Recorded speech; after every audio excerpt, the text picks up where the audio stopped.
Chapter 1434 Invincible Might from the Sky. Chapter 1434 Invincible Might from the Sky, _ Boom! Boom! The dark and grumbling thunder boomed on the light curtain and sparked brilliant lights everywhere. The light curtain didn't have a scratch. Teleka's face was dark and sinister, talking. What was that? On the other side, Batum was like a mad dog. His entire body was a straight sword thrusting into the light curtain above their heads. He had pounded on the curtain until his head bled. Farlow, Yerberg, and Ling Mei were hovering aside. The black guards of the mysterious Sky Clan looked at the sky, their faces stern. After they had left the area that had the Power Upanishad symbol tower, they understood each other well enough not to part. They gathered and tried to get out of this absolute beginning vestige to return to the Sea of Annihilation. Ming, Hao, and the God Lord's intimidation had scared them.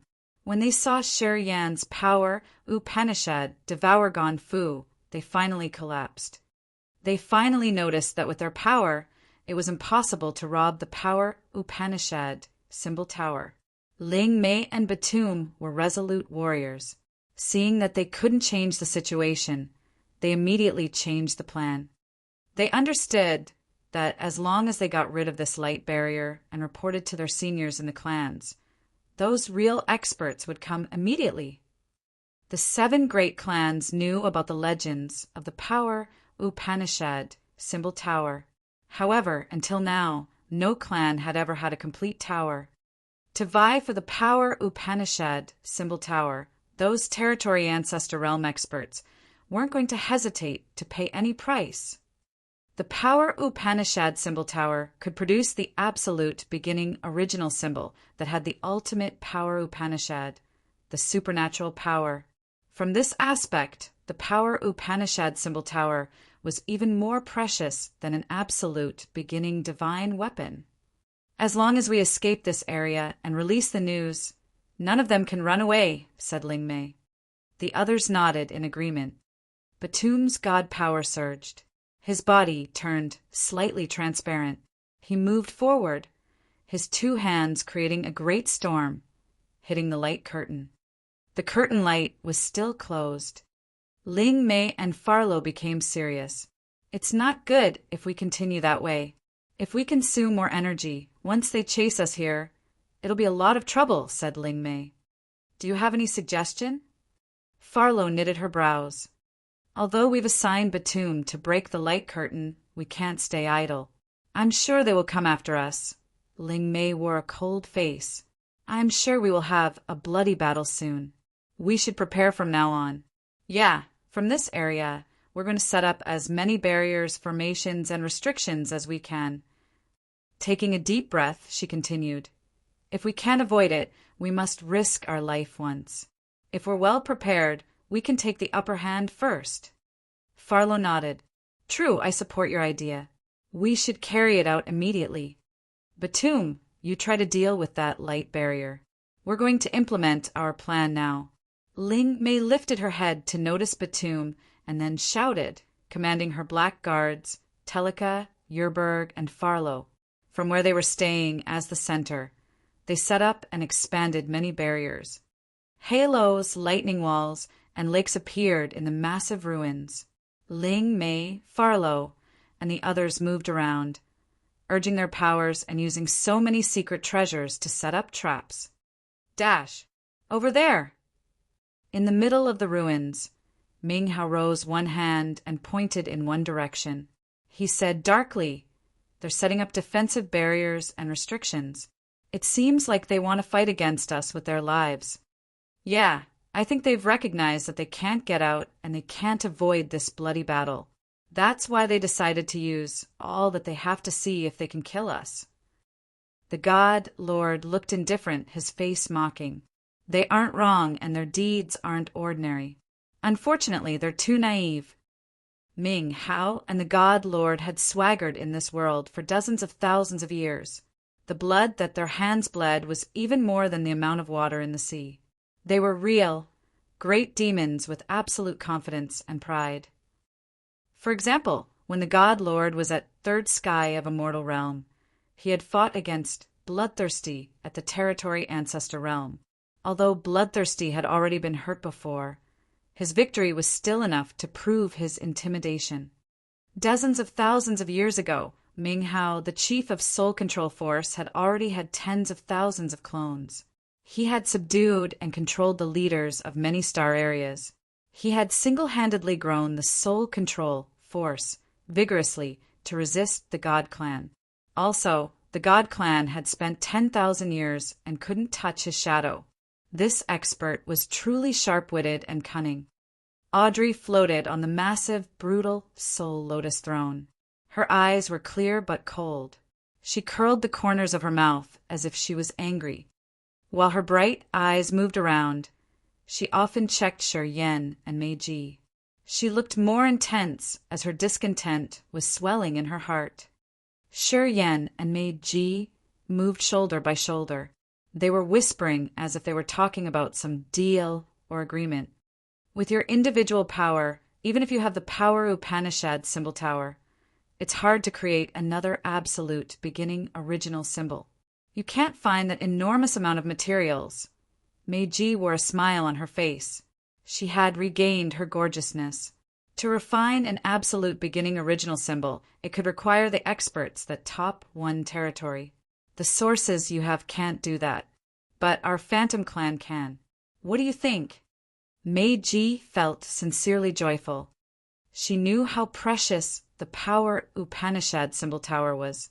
If Shi Yan cooperated with the Phantom Clan and let the clan supply the materials to refine the absolute beginning original symbol, the Phantom Clan could earn something. As Shi Yan had come from desolate territory, he couldn't use billions of creatures dwelling in desolate territory to refine the absolute beginning original symbol. He had to depend on the big clans, like one of the 7 great clans, to do that.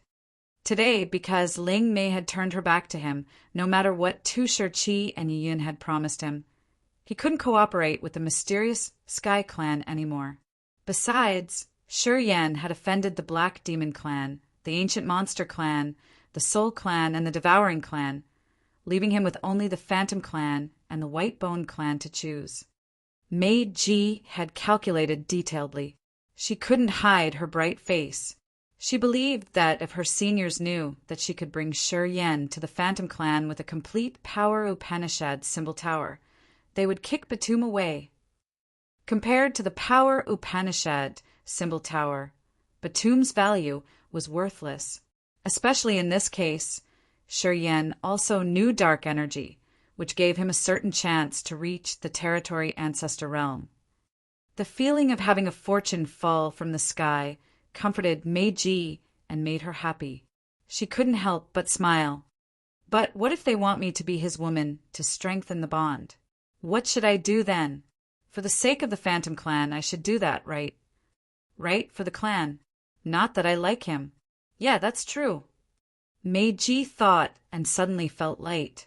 She unconsciously glanced at Shi Yan and blushed. Her watery eyes were like rivers in springtime. Lewd. Not far from them, Audrey observed with a cold face. Looking at Meiji's mature, inviting appearance, she couldn't help but rebuke her and pout her lips. Oh well, what does it have to do with you? I'm talking about something romantic and intimate with my man. What are you jealous of? Meiji was content to see Audrey's cold face. She turned around to mock Audrey. Shi Yan had played a little bit with her name and said that she was his woman. It wasn't something to make a fuss if she used his name to play to. Meiji didn't realize that she was discreetly satisfied when she said so. Audrey snorted, her face cold. Shi Yan was surprised. He couldn't believe that the 2 women have chosen this time to quarrel. Raking around, he had a good sense, so he accelerated and turned into a flaming jet, heading forward. Ming Hao halted. The area of ruins in front of them had massive rocks floating in the air like raindrops. Ling Mei stood right behind the rock rain curtain and faced them with strangely calm countenances. Batum had stopped hitting the light curtain. Unexpectedly, he walked forward and said, It was really easy when we got down here. Especially for me, I didn't encounter any obstacle. But now, when we want to leave, we found layers of difficulties. I've tried every trick I know to break the light curtain up there. Pausing for a while, he said, "We shouldn't fight this time. I suggest you guys spend more effort on breaking the light curtain. After that, we can fight to see who can stand until the last moment." He had tried everything he knew. If he had successfully pierced through the light curtain, he wouldn't have saved energy for a deadly battle. Ling Mei looked calm, but she was actually worried. "Mei Ji, Shiyan, it's no use to fight here. If we can't break it, no one can get out. Why should we kill each other? It doesn't mean we can't break it when you couldn't. Ling Mei, you've teased me. You said that the Phantom Women couldn't compare to you. Well, I want to see now if you're really stronger than me. I was hurt and you were at your best condition at that time. Now you got hurt too. Finally, we can have a fair game." Mei Ji's smile bloomed like a flower. She looked extremely comfortable. "You damn slut. What do you think you will get if you help them?" Batum grinned fiendishly. "Once I break through to the territory ancestor realm, the Phantom clan will bring you to my door.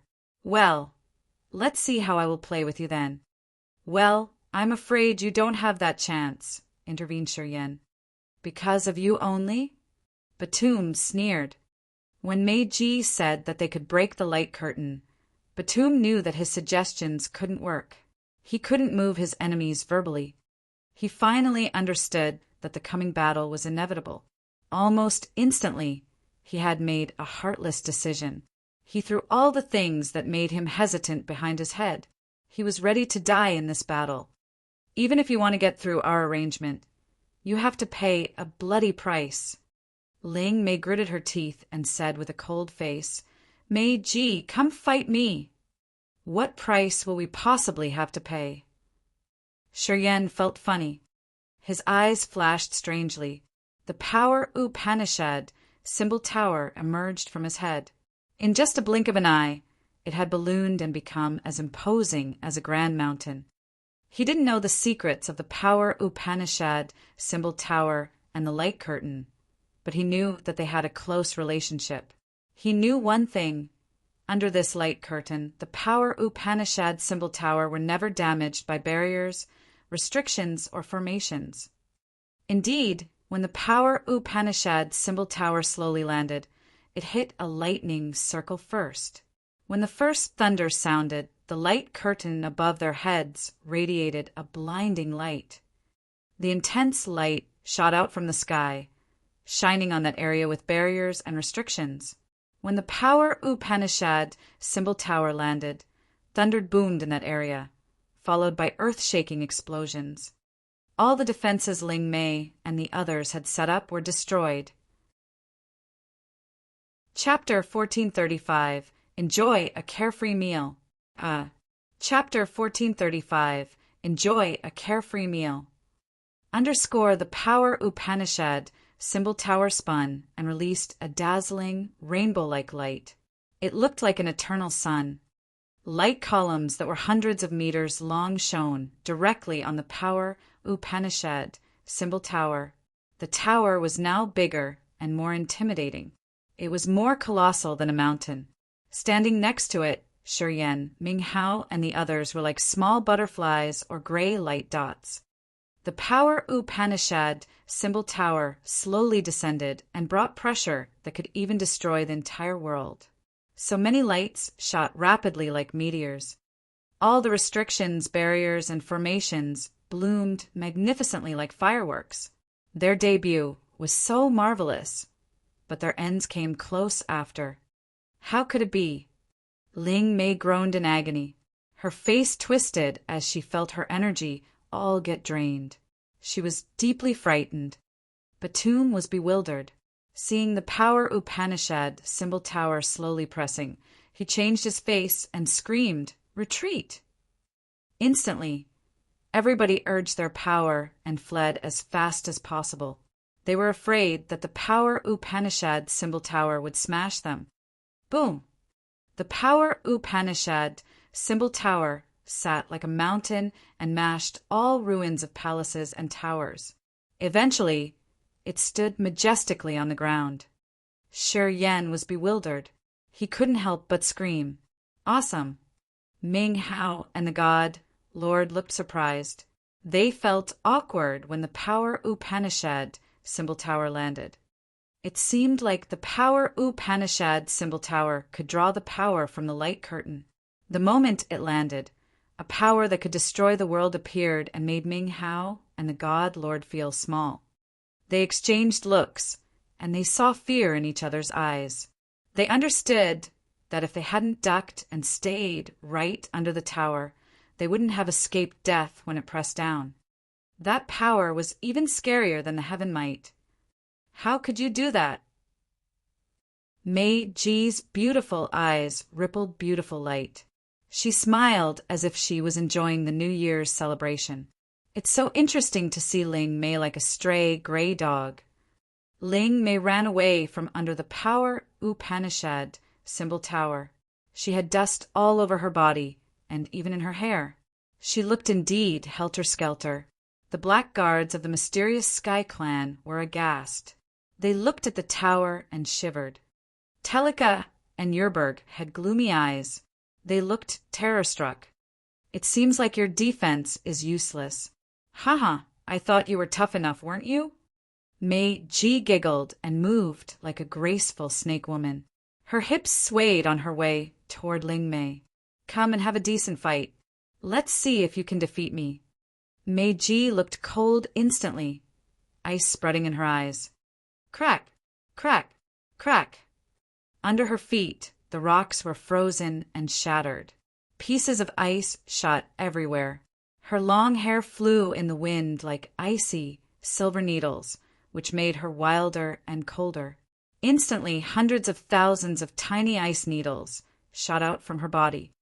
Unexpectedly, she was the first one to take action. "I have to go home, really. I don't want to waste more time." The god Lord strode and light congregated above his head, creating a dazzling world of colorful light. A light ball that looked like a whole planet made of gold flew out of his incipient extent.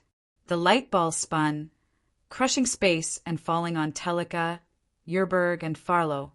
The massive gold lances were like hedgehog spikes that shot toward them.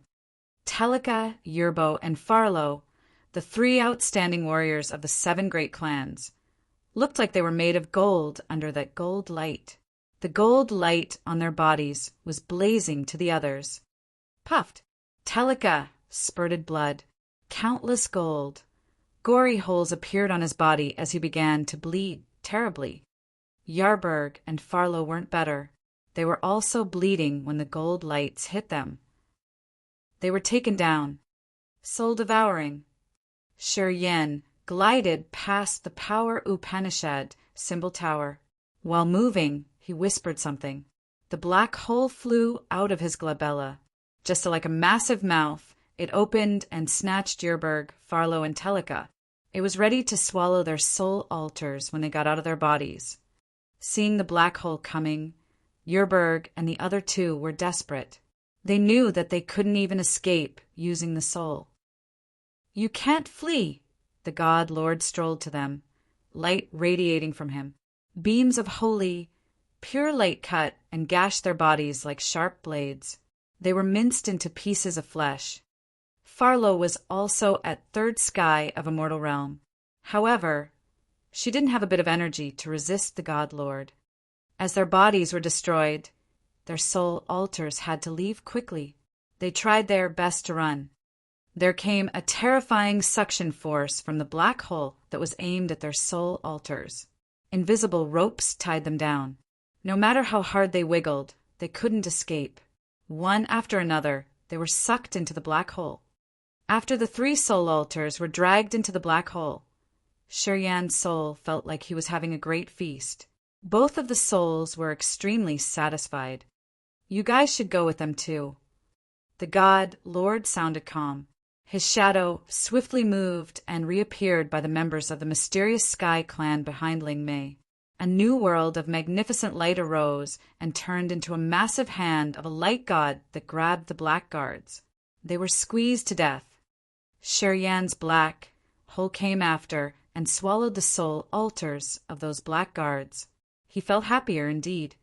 At that moment, his body moved agilely like a merman to help the devouring power Upanishad collect the essence chi from the others' bodies. His acupuncture points started to get busy. In just a short time, the god lord solved Telika, the black guards of the mysterious Sky Clan, and the others single-handedly. Still wearing an indifferent face, he shook his head and said regretfully, "They're weaker than Xianhe and Frederick." As they were at third sky of a mortal realm, Farlow was one level higher than Xianhe and Frederick. However, their real competence was much weaker. Of course, it was because the god lord had recovered his consumed energy after resting for a long time. As the bold one who dared to stand against Bloodthirsty, of course, he had his own intimidating aura. If you want to kill me, you have to pay a painful price. Do you not believe it? Batum's round body floated in the void. So many tornadoes followed each other, hovering like giant gray dragons by him. Those tornadoes touched both the sky and the ground, swaying and rolling.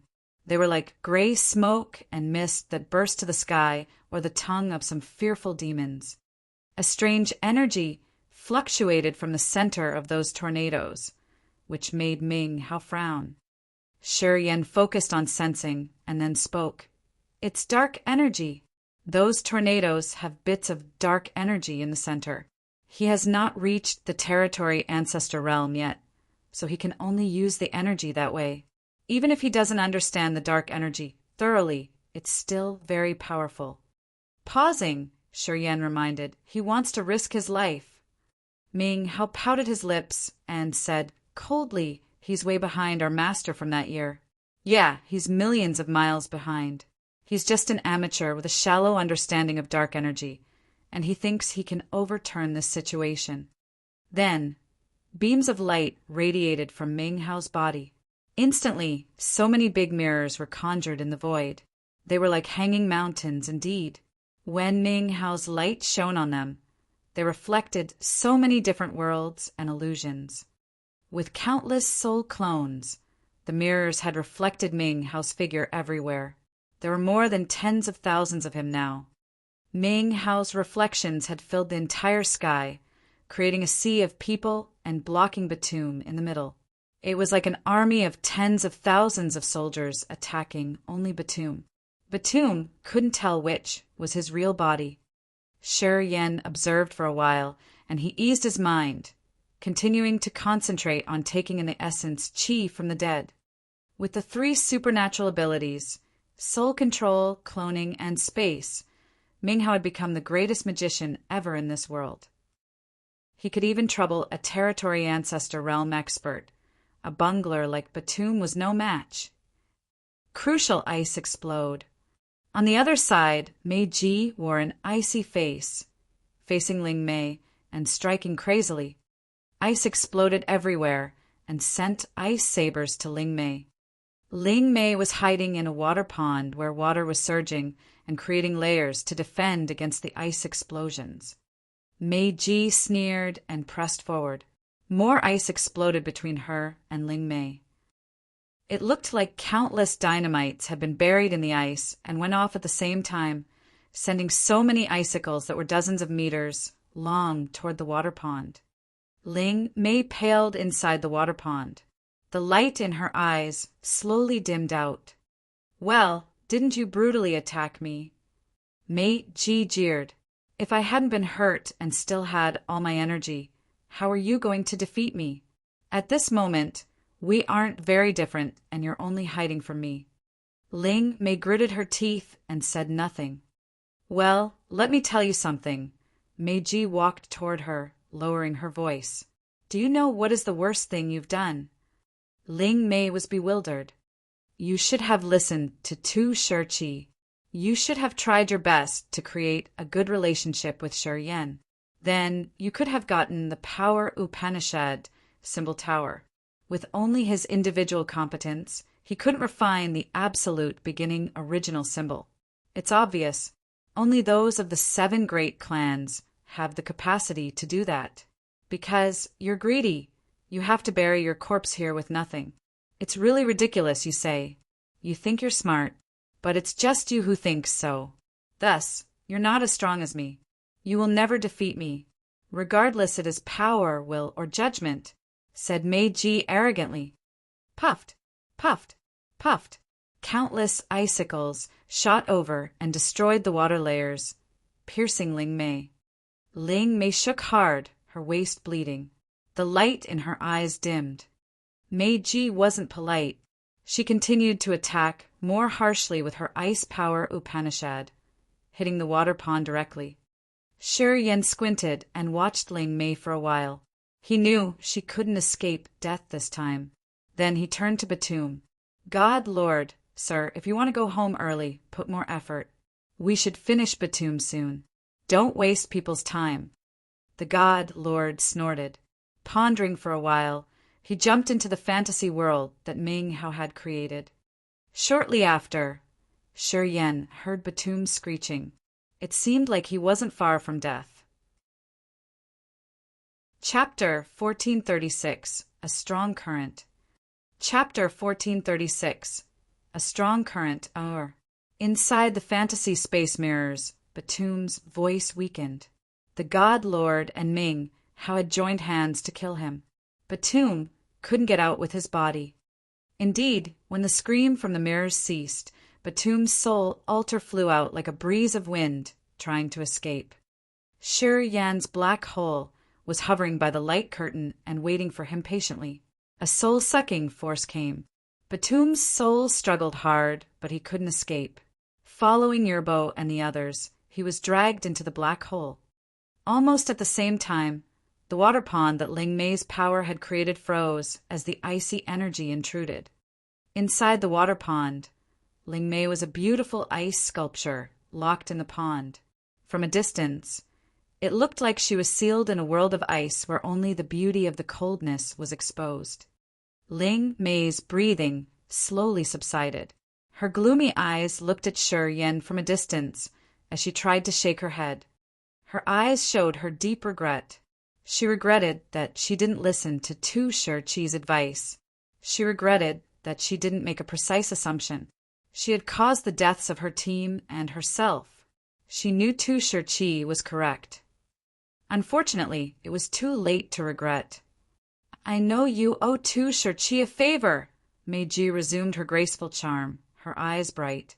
So, do you need me to show mercy and spare her life? Ling Mei was shaken. She looked yearning and begging when she eyed Shi Yan. Shi Yan shook his head and said with a cold face, I'm not a good guy. If someone wants to kill me, no matter who she is or what title she bears, I will treat her the same way. While talking, he finished swallowing Batum's soul altar.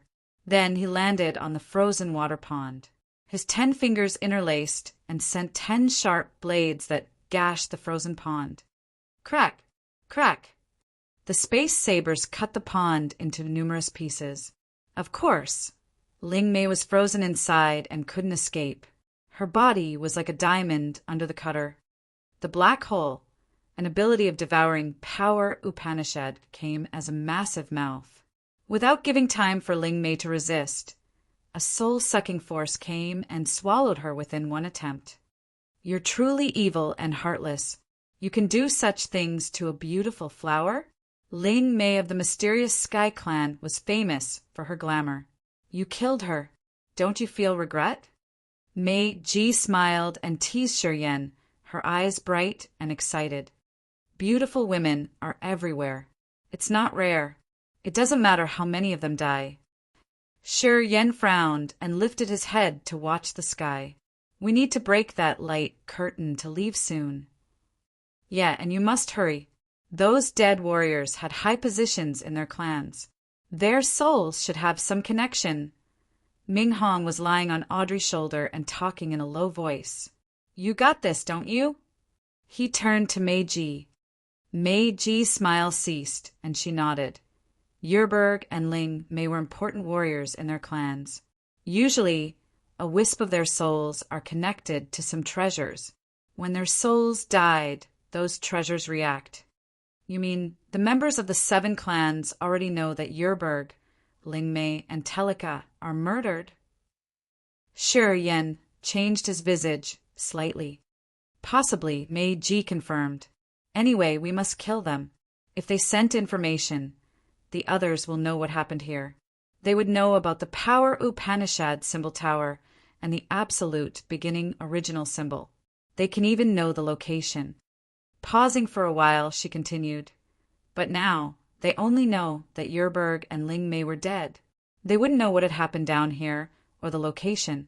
Once we leave this place, it will be really hard to find us in the Sea of Annihilation.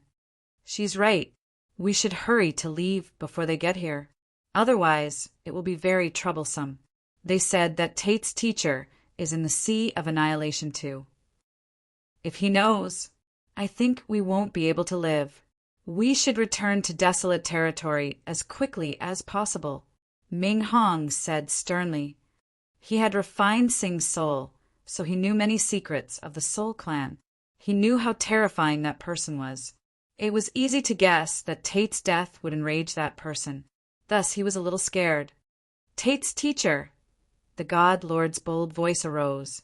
Very powerful. Is he as strong as Bloodthirsty? Oh.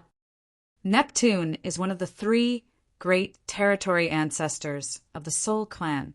Although he's at the first sky of the realm, he has the absolute beginning divine weapon called the Soul Refining Cauldron. Neptune is really powerful in addition to having the cauldron. I don't know how strong Bloodthirsty became later, but when I left, he wasn't stronger than Neptune. Ming Hong was cautious. He hasn't finished making his life treasure, the Soul Refining Cauldron, yet. He needs more strong souls. If the Soul Refining Cauldron becomes complete, I think he'll be more intimidating. He's not as strong as my master, said Ming Hao. The God Lord agreed with him. Bloodthirsty could defeat Devour, the ancestor of the Devouring clan, and make it dormant. After that Bloodthirsty got hurt, he could still slaughter our union. I had to sacrifice my body and the leaders of the big forces everywhere to kill him.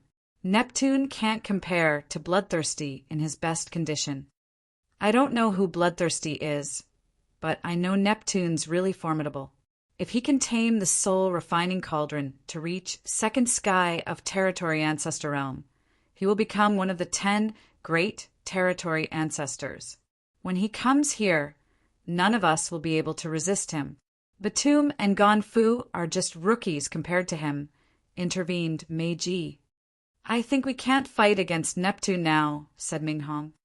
Ming Hao and the God Lord sighed when the other 2 said so. The God Lord said, too bad that I haven't reached the Territory Ancestor Realm. Otherwise, I would never see that Neptune with my eyes. Break that light curtain quickly, hissed Ming Hao. Shi Yan nodded. Then, without saying anything else, he plunged on the majestic Power Upanishad symbol tower. Lifting his head to observe the light curtain, he sank into his thoughts. The co-soul in his brain had many absolute beginning symbols, move disorderly. He couldn't fuse completely with desolate soul, so he couldn't understand the meaning of the symbols. He focused, holding his breath and trying to see what mysteries they hid. However, the black hole was revolving fast. The massive mouth sent out refined energy that stimulated his mind. He knew that the black hole got a big harvest this time. Batum, Ganfu, Yerberg, and the others had profound realms, and Batum and Ganfu had dark energy. The refining process was much slower than at other times, and he expected some troubles too. Then it happened. The refining process that happened inside the black hole had affected his mind and distracted him. He didn't understand those symbols that would have allowed him to discover the secrets of the Power Upanishad symbol tower. He couldn't even focus. Gradually, Shi Yan felt so irritated. As time flew, he still stood on the Power Upanishad symbol tower without moving or taking any action. Brian's face slowly darkened. If he lied to us and he can't open the light curtain, I'll do my best to kill him to vent my wrath." Ming Hao's face was also dark and gloomy. He frowned and looked pensive. Meiji and Audrey kept silent. They were frightened indeed. They just hoped that Shi Yan could find a way to get them out of here. Sea of Annihilation. In the Soul Clan's base, the souls were like snakes slithering around the island and gathering departed souls and ghosts on the brocade flags, bringing them back to Neptune. The soul refining cauldron spun above Neptune's head and sucked all the brutal souls and ghosts. The absolute beginning symbols on the soul refining cauldron began to sparkle and then move like tiny snakes. Puffed. Shortly after, on Neptune's thin and dry arm, a soul bead exploded.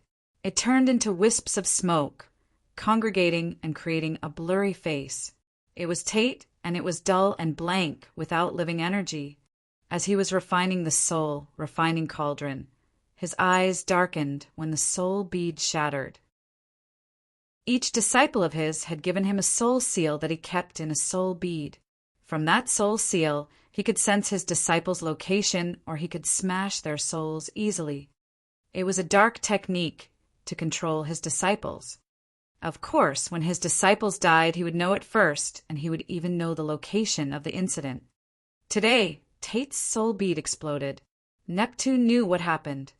His eyes rolled fast, using the souls of 3 incipient God Realm experts as sacrificial objects.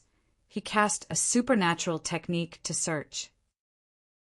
After a while, Neptune snorted. Trash! He dared to deceive me and get into the sea to find the absolute beginning vestige. I have no pity for his death. I had wasted my efforts to train him for thousands of years. He opened his mouth to cast a spell, which then fell into the soul refining cauldron. Instantaneously, billions of souls swarmed into the cauldron. Putting the cauldron into his sleeve, Neptune got up and vanished like a shadow. On another island in the Sea of Annihilation, Tu Shirchi and his wife, Yiyun, were drinking with Forefather Dragon Lizard on the island. They were discussing some important matters. Ding, ding, ding. The tinkling sounds of a bell arose from Yiyun's sleeve. She was surprised to hear the small bell. Then she used her soul to receive the message from the mysterious Sky Clan's headquarters. Yiyun became so frightened. She jolted up and screamed. The soul tree of that little girl Ling Mei withered. She'd perished utterly. Before we came here, Ling Mei had taken the Black Guards to the sea to search for the absolute beginning vestige. She died there. Tu Shirchi changed his face. Taking a deep breath, he said, Dragon Lizard Brother, please go with us to the seabed. Ling Mei had a special profile. She was Han Tion's granddaughter. Dragon Lizard also changed his countenance. He knew that the Sea of Annihilation wouldn't be calm anymore. Okay, I'm going with you guys. Chapter 1437, Frantic Suppression. Chapter 1437, Frantic Suppression. Undersea ruins. Shi Yan sat neatly atop the Power Upanishad symbol tower, his face stern. He was trying to find a way to break the light curtain. He didn't know that because of Yerberg, Telika, Farlow, Lingmei, and Tate, the entire Sea of Annihilation was surging. The experts of the Soul Clan, Mysterious Sky Clan, Devouring Clan, Black Demon Clan, and Ancient Monster Clan in the Sea of Annihilation were using different channels to confirm why their juniors died. The 5 clans announced that they were trying their best to find the murderers. They had urged their forces to search through the entire Sea of Annihilation, whether they were on the surface or on the seabed. At this moment, the experts of the 5 clans had visited each island in the Sea of Annihilation. The Phantom Clan was also trying to search and call for Meiji to come back to the clan. The Sea of Annihilation erupted as if it detonated. This incident was much more influential than many people had expected. Quickly, the information about the absolute beginning vestige released unknowingly. The secret of the Power Upanishad symbol tower was revealed, angering the other clans besides the 7 great clans. The Sea of Annihilation was hustling and bustling. People moved around on the sea, in the seabed, and at every corner. The warriors began to search for something. If we can't leave soon, Neptune will come at any minute. I know the Soul Clan's evil deeds, and I know how Neptune is. I'm sure he can vaguely locate us from Tate's death. Ming Hong became solemn. At his realm and cultivation base, once he finds the right direction, he will arrive faster than we think. What Ming Hong had said had put more pressure on the group. Audrey and Mei Ji decided to stay silent. They didn't dare to talk as they were afraid that they could enrage the God Lord and Ming Hao, which would bring Shi Yan unnecessary troubles. The God Lord looked cold and harsh. His eyes scanned Shi Yan, the cold intention on his face clear. He was losing his patience. If he can't break the confinement, you too will be buried with him, the God Lord snorted. His eyes fell on Audrey and Meiji. The 2 women felt shivers running down their spines. You can't touch Audrey if I'm here. Ming Hao wore a cold face. Meiji felt so chilled. Pondering, she forced a smile. Yeah, you can kill me. But if Shi Yan can't break this place, even if I die, you won't live. None of us can leave, to be exact. Neptune alone can kill all of us. Hearing her, Ming Hao and the God Lord became more restless. They all grimaced. Shut up, all of you. Shi Yan bellowed and landed all of a sudden. From a distance, he looked at the God Lord and then at Ming Hao, speaking coldly. You too, shut your mouths too. Then the Power Upanishad symbol tower bloomed with billions of dazzling light rays. It began to move with ultimate power, grumblingly pressing down on the God, Lord, and Ming Hao. You guys can kill Batum and Ganfu here. I can kill you too. Do you think you're that strong? The Power Upanishad symbol tower suddenly emitted the formidable heavenly might. It rose in the void and then grumblingly landed. The God, Lord, and Ming Hao lifted their heads to watch with severe countenances. They were dumbstruck indeed. At this moment, they remembered that Shi Yan had used the Power Upanishad symbol tower to break all the restrictions and barriers that Ling Mei, Batum, and the others had set up in just one strike. The God, Lord, and Ming Hao were frightened. They were scared because of that invincible might. At this moment, Shi Yan, in his wrath, had controlled the Power Upanishad symbol tower that was pressing on their heads. They were startled indeed. They now recognized that with the Power Upanishad symbol tower in this absolute beginning vestige, Shi Yan wasn't a soft persimmon for them to squeeze as they pleased. Although I can't break the light curtain immediately, it's not a big deal to control the Power Upanishad symbol tower to play with you too. Shi Yan said harshly. The Power Upanishad symbol tower fell from the sky. So many light layers dropped from the sky, streaming into the windows on the Power Upanishad symbol tower. At that moment, the threat from the Power Upanishad symbol tower rocketed several times. Under that pressure, the God, Lord, and Ming Hao could hear their bones cracking. They seemed to not be able to resist such pressure, and their bodies were about to burst. That pressure wasn't aimed at Audrey and Meiji. When they saw things going wrong, they had parted already. This pressure could be compared to a strike from territory ancestor realm experts. Extremely formidable indeed. Ming Hong couldn't help but scream on Audrey's shoulder. What are they doing? That young man doesn't know the general picture, and those 2 old men have lost their minds. If they continue this way, they will die altogether before the enemies come. Audrey and Meiji were worried and sorrowful. They didn't know what to say to ease this situation. Kid, you dare to attack us now? You aren't afraid of death, are you? Bellowed the God Lord. Shi Yan, what the heck are you doing? Screamed Ming Hao. I want to tell you that even if I can't break the restriction in this area, You don't have the right to babble here. I'm standing here to see who you will bury with me. You asked who courts death? Shi Yan sneered and looked crazy. Ming Hao, I am the master of the bloodthirsty force. With your dark scheme, you want trouble, don't you? I'll show you that the prestige of the bloodthirsty force's master isn't something you can challenge. The power Upanishad symbol tower descended grumblingly with terrifying waves of energy, fluctuations that created waves of light above Ming Hao and the God Lord.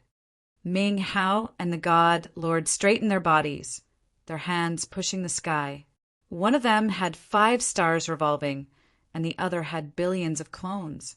Altogether, they were trying to resist the descending power Upanishad symbol tower. Gan Fu, Batum, Yerberg, Telika, and Farlow were all experts at the immortal realm. After they died, the negative energies, including brutality, desperation, resent, and others in their essence qi, had poured into Shi Yan's acupuncture points. After their soul altars were swallowed, many pieces of memories that didn't belong to Shi Yan continuously flashed in his mind. They troubled him a lot. He was annoyed and irritated. The negative energies seized the chance to affect him. Because he couldn't break the light curtain, he had lost his patience and become edgy. Negative energies attacked him easily in this condition. The God Lord's jeering and sinister words, Ming Hao observing him with his cold eyes and the dark conspiracy. Shi Yan knew them all. At this moment, he finally cracked and lost his temper. He ignored the light curtain, Neptune, and the others. After his volcano ignited, he erupted. Boom! Between the God Lord, Ming Hao, and the power Upanishad symbol tower, there was a combat area where the energy from the tower entangled with the God Lord's and Ming Hao's energies. Their energies were colliding and fighting against each other. That area was so beautiful with blazing sparks and magnificent blooming lights. It was more impressive than the most beautiful firework performance. However, the energy from the impact was extremely terrifying. The energy shockwaves had crushed the rocks and the ruins around into powder in just a blink of an eye. Everything had become dust. Audrey and Meiji had to move further away to avoid the fierce battle. They screamed because Shi Yan had suddenly become frantic and stirred the situation to the point that they couldn't save it. They felt so begrudging. Meiji and Audrey wanted to cry, thinking that while the others were fighting, the warriors of the Sea of Annihilation like Neptune were marching toward them. Why did they have to do that? Shi Yan, are you crazy? Ming Hao thundered. So many clones of him perished while colliding with the energy from the power Upanishad symbol tower. He could feel his energy drain away as the energy from the power Upanishad symbol tower was crushing down. Seeing the God Lord about to burst out frantically, he regretted it. He regretted letting the God Lord threaten Shi Yan. He regretted not recognizing how dangerous Shi Yan could be in this area with the power Upanishad symbol tower in his hands. Haha, I've had to endure you guys for a long time. Shi Yan sat on the power Upanishad symbol tower and laughed crazily. Today, I will play everything I have. Even if I die, I will show you my power. Do you still think you're invincible? If you are, how could we throw you here and trap you for dozens of years?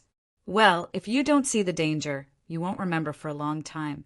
You still think you're the overlords. Boom! The power Upanishad symbol tower continued to press down. Arg! The God Lord and Ming Hao roared. They felt like so many planets were placed on their heads that they couldn't even stand upright. Ming Hao was just a soul, so his condition wasn't really bad. His soul flickered as his soul power was quickly consumed. The God Lord's body made crack sounds as if he was about to shatter. They found that the frantic Shi Yan was even tougher than bloodthirsty. This kid didn't reason or use logic. He didn't care about the general picture too. He wasn't afraid of death. To vie for some vague thing, he could even destroy the whole world. When they finally recognized this, they felt so bitter. They couldn't estimate how strong he was with the power Upanishad symbol tower in this area. They were all regretful. They shouldn't have pushed Sher Yen to make him burst out at the end of the corner. They shouldn't have attacked him verbally, and instead try to clear the situation. Unfortunately, their regret came a little too late. Sher Yan's eyes turned garnet in his frenzied state. They knew that he wouldn't listen to any word, so they could only resist persistently. They reaped what they sowed, indeed. They smiled bitterly. Audrey and Meiji felt their scalps become numb. They were so worried, as if they had a flame burning their hearts. They decided to scream about how Neptune and the others were coming to persuade them to stop. No use. The boy's eyes are red now. It's the sign of his exploding state. I understood the bloodthirsty force enough to tell you that in such a state he has lost his mind. He can't hear you, sighed Ming Hong. Then what should we do? Meiji was panic-stricken. There is no solution, Ming Hong shook his head. All of a sudden, the seawater forcefully fell from the sky. They heard the sounds of swarming water, baffling them. However, they knew what had happened shortly after. They couldn't hide their thrill. Meiji shrilled, "Broken! It's broken! I got it! The power Upanishad symbol tower has taken too much energy from the light curtain. It's not enough to resist anymore. The water pressure finally tore it. Lucky bastard! The boy just bumped around and he found the right method." Ming Hong also screamed strangely. Chapter 1438. Meiji's Boldness. Chapter 1438. Meiji's Boldness. _seabed. The flows of light from the light curtain streamed into the open windows of the power Upanishad symbol tower. The horrible water pressure swarmed over and brought billions of water currents pouring from the sky. After a moment, the absolute beginning vestige was covered in water. Without the light curtain's protection, everybody was suffocating under the water pressure. It felt like they were pressed between two mountains. They had to gather the god power to create a light cage to cover their bodies entirely. Shortly after, the light curtain in the dome that covered the vestige had entered the power Upanishad symbol tower completely. The tower shone radiantly and its power rocketed dozens of times. The God Lord and Ming Hong were frightened. Ming Hong's clones scattered. The God Lord's body was cracking. They were about to be smashed. "Sher Yen." Audrey's clear and cold voice was like a cold water current shooting toward Sher Yen. Audrey had sent her energy with the essence of the God-blessed mainland, which had a subtle connection to Sher Yan's co-soul, together with her call. The call with her spirit and desolate soul dashed toward Sher Yen and stimulated his frantic mind. Sher Yen looked lucid for a while. "The light curtain is broken. We can go home now." Seeing him lucid, Audrey pushed it further. "We shouldn't waste more time. We're going home now. We're going home now." The blood-red color in Sher Yan's eyes subsided. His mind came back to him. He sat cross-legged atop the power Upanishad symbol tower and observed his surroundings. After pondering for a while, he jumped off the tower. When the God Lord and Ming Hong were about to collapse, he waved his hand and grabbed the tower. It shrank magically. After less than a minute, it was as big as his palm. Sher Yen put it into his incipient extent. Ming Hong and the God Lord exhaled in relief. They exchanged forced smiles and were too exhausted to talk. 20,000 years ago, Bloodthirsty's debut had shadowed the entire world. He had pushed Imperial Dark Tribe away from their ruling throne and suffocated the tribe. Many experts of Imperial Dark Tribe were killed, or they fled to other territories to avoid the lethal wave. No one knew why Ming Hong wanted to follow Bloodthirsty and fight for him. He had helped the Bloodthirsty force become the overlord of desolate territory, enslaving everybody. 10,000 years later, Brian the God Lord was destined to take the Genesis fruit and receive Desolate's inheritance. With Desolate's trigger in the dark, he had seized the chance to finish Bloodthirsty, who was hurt severely. The God Clan then replaced the bloodthirsty force to turn the world upside down. However, whether it was Ming Hong or the God Lord, they were subdued by Bloodthirsty for the rest of their lives. The God Lord could become the winners in the end. It wasn't because he was strong. He just had an excellent opportunity. After that, the God Lord's body exploded and turned into dust. He had to survive with only a wisp of his soul. After 10,000 years, he had borrowed Haig's body to come to this world one more time. Bloodthirsty was the high mountain that they would never cross, even if they had spent the rest of their life attempting to. After so many years, when Bloodthirsty's influence finally ceased, they thought that they could finally become the master of this earth and heaven. And then Shi Yen slowly grew up. Today, Shi Yen had the first sky of a mortal realm cultivation base. Although he was using external forces, he could suppress them and attack them frantically, and they couldn't do anything to counterattack. As they thought that they could finally escape the nightmare called Bloodthirsty and become the master of this world, they got so bitter and discontented upon seeing Shi Yen. However, they could only sigh inwardly. They recognized that although Bloodthirsty was gone, he had left a tough riddle. Shi Yen was the seed of this riddle. Previously, they didn't even bat an eye at this seed. They looked down on him and thought about him as a chess piece or a joke. In just a blink of an eye, this seed sprouted and grew to a big towering tree. That tree gradually shaded their light. To them, they had been waiting painstakingly for 10,000 years. When they could finally rule the entire world, they saw Shi Yen leap up rapidly. How deep could this sorrow be? The Power Upanishad symbol tower disappeared into Shi Yan's incipient extent. He tried to suppress his bloodthirsty desire, talking deliberately. Just like you guys, I want to return to Desolate Territory as soon as possible. I want to change the situation in Desolate Territory.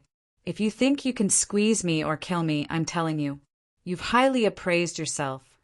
Then he stopped looking at Ming Hong and the God Lord as starlight congregated around him and created a light cage. He stepped out and landed by Audrey and Meiji. He said, "Retreat now." What do we do with her? Audrey was apparently cautious when she gestured toward Meiji. "Bring her with us." Shi Yen wore an indifferent face. "Do you have any other idea?" No, nothing." Meiji hurried to state her opinion. "I think it's better to kill her. She's not from our Desolate Territory. If she follows us and knows the entrance to Desolate Territory, it will be a lot of trouble," suggested Ming Hong. "I agree with the point she has suggested. We can't refine the absolute beginning original symbol using the Power Upanishad symbol tower. We still need to depend on the 7 clans. We have to choose a partner." "She's a good partner anyway," said Shi Yen. Meiji's inner lake rippled. Her beautiful eyes were filled with joy. Her long eyelashes batted as she was shivering slightly. She knew the meaning of the Power Upanishad symbol tower and the power of the absolute beginning original symbol. They were the marvelous items that could support the Territory Ancestor Realm experts, learning the ultimate Power Upanishad and the principle of a Power Upanishad. It was the rarest of the rarest objects. If the Phantom Clan could use the Power Upanishad symbol tower to refine the absolute beginning original symbol for their territory ancestors, their competencies would increase greatly. Her entire race would thrive, and perhaps they would become the most powerful clan among the 7 clans. Meiji smiled like a flower as if she saw a beautiful future. "Don't worry. I pledge my life to go the same way as you. I will never leave on my own." She was smart and bold. She knew what they were afraid of. She didn't hesitate and gave a wisp of her soul seal, which was a triangle crystal. The icy crystal fell and hovered in front of Shi Yen. "It's my soul sea. You can keep it. As long as I have a different thought, you can smash it to explode my soul altogether." Shi Yen was surprised. Audrey, Ming Hong, the God Lord, and Ming Hong were baffled. They looked at Meiji with a strange countenance. This woman was truly a bold and unpredictable expert. They could almost instantly confirm Meiji's characteristics. Seeing her hand over the soul sea, the others didn't object to her anymore. Brian also nodded as he appreciated the woman's virtues. It wasn't rare that someone would hand the other the soul seal. However, in most of the cases, they were forced to do that. Meiji, who deliberately did that, was rare, though. Swish! The triangle crystal hovered on Yan's sea of consciousness. A strange, subtle connection swarmed into his soul. He turned to Meiji, his eyes bright. He found that he was somehow closer to her. Meiji smiled, bowed to greet, and giggled. My life is in your hands. Please take care of me. Also, you have to live well. If you die, I will die with you altogether. Yan nodded. He was convinced by her boldness. Then, with a dark face, he turned to Audrey and Ming Hong. Any other idea? No one said more. They were also convinced by Meiji's deeds. No one wanted to rise more dispute. Why don't we leave now? Yan snorted impatiently. Let me guide us, Ming Hong shuddered, turning from a small bat to a gruesome, brutal soul. The way Ming Hong and the others had taken to enter this place is deviated and leads to somewhere rural. They aren't familiar with the sea domain of nihility, but after Sing tamed me, he often moved around the sea of annihilation. Right, all of you follow me. Turning into a ghostly shadow, Ming Hong pulled Audrey's soul lotus throne and moved quickly in the sea. The God Lord and Ming Hong didn't say anything. They followed close behind Ming Hong like two shadows. Thank you, Meiji called sweetly after the other had left.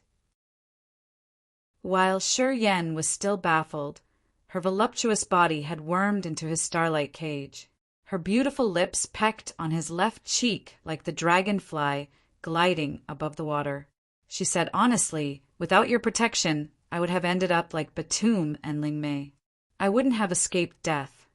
Yan rubbed his cheek instinctively and said indifferently, You tried your best to protect me when the others attacked me. You risked your life with Ling Mei because of me. I don't care why you did that. Even if it's because of the Power Upanishad symbol tower, I owe you. I don't like to owe anybody anything. So I want to pay you. While talking, his light cage carried him and Meiji moving toward Audrey. All right, we're done with favors. Meiji bent her head, her eyes upset. Yan nodded. We will not count the previous incidents. Later, we'll talk later then. Meiji was moved. She lifted her head, her eyes bright with joy. Several hours later, a piece of the sea filled with ghosts and brutal souls descended amid the ruins. Neptune, the territory ancestor realm expert of the Soul Clan, squinted and sat cross-legged inside the Soul Sea. He looked like the most fearsome ghost. He sensed for a while, then mumbled, It's here. He moved around the absolute beginning vestige and reached the area where Tate was murdered. His eyes brightened. However, it wasn't because of Tate's death. He was surprised to look at the area where the Power Upanishad symbol tower used to be. Observing the special traces, he said, It's unexpectedly where the Power Upanishad symbol tower was placed.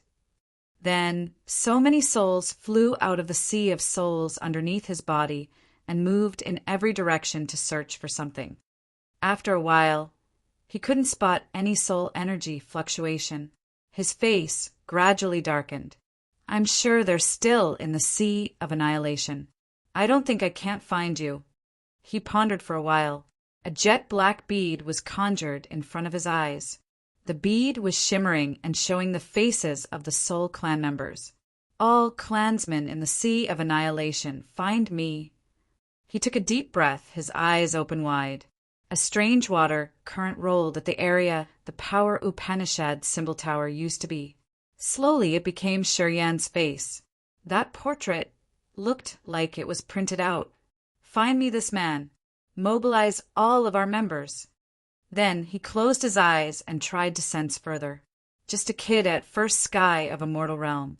You dare to imprint your aura on the Power Upanishad symbol tower. You're wasting a heavenly treasure. Chapter 1439. The entire sea of annihilation is surging.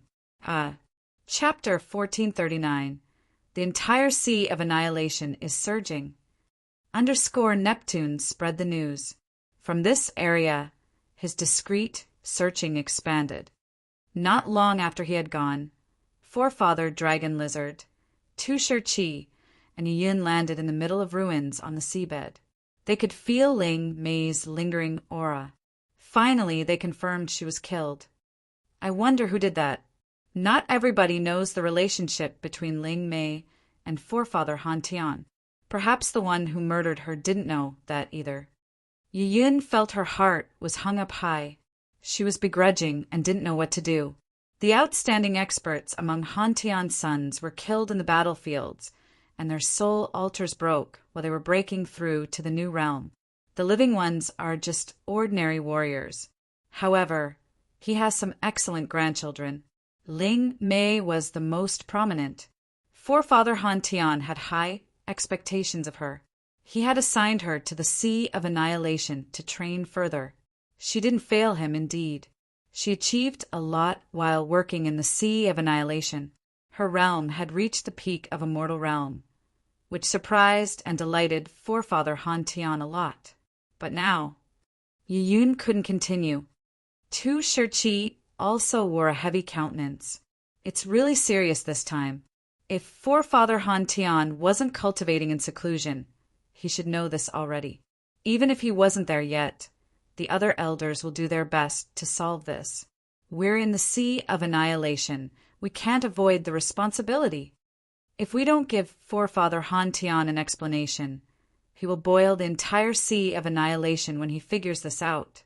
We must do our best in this, said Yin. They quickly came to a conclusion.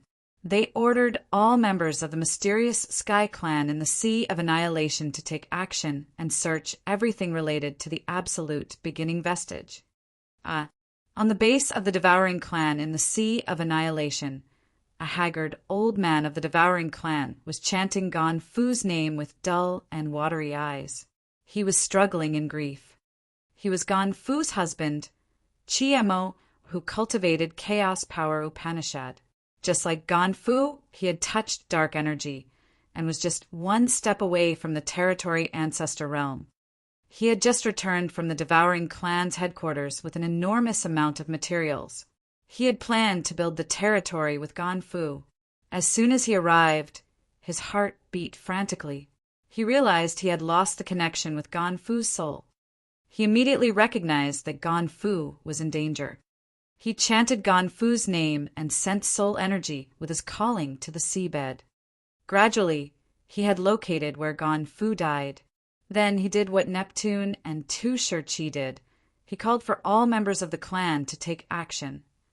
At the same time, the elders of the Black Demon Clan, Ancient Monster Clan, also sent their orders to ask their members in the Sea of Annihilation to take action and find the murderers. The Soul Clan, the Devouring Clan, the Mysterious Sky Clan, the Black Demon Clan, and the Ancient Monster Clan all had the young talents of their clan die unknowingly. They had announced that they were searching for the murderers. This incident was really rare in the long history of the Sea of Annihilation. The 5 clans also stated their big rewards for anyone who could provide precise information. As soon as the clans confirmed the information, those who gave the information would receive generous rewards. The Mysterious Sky Clan offered an immortal pellet and a bottle of spirit congealing pellet as the rewards.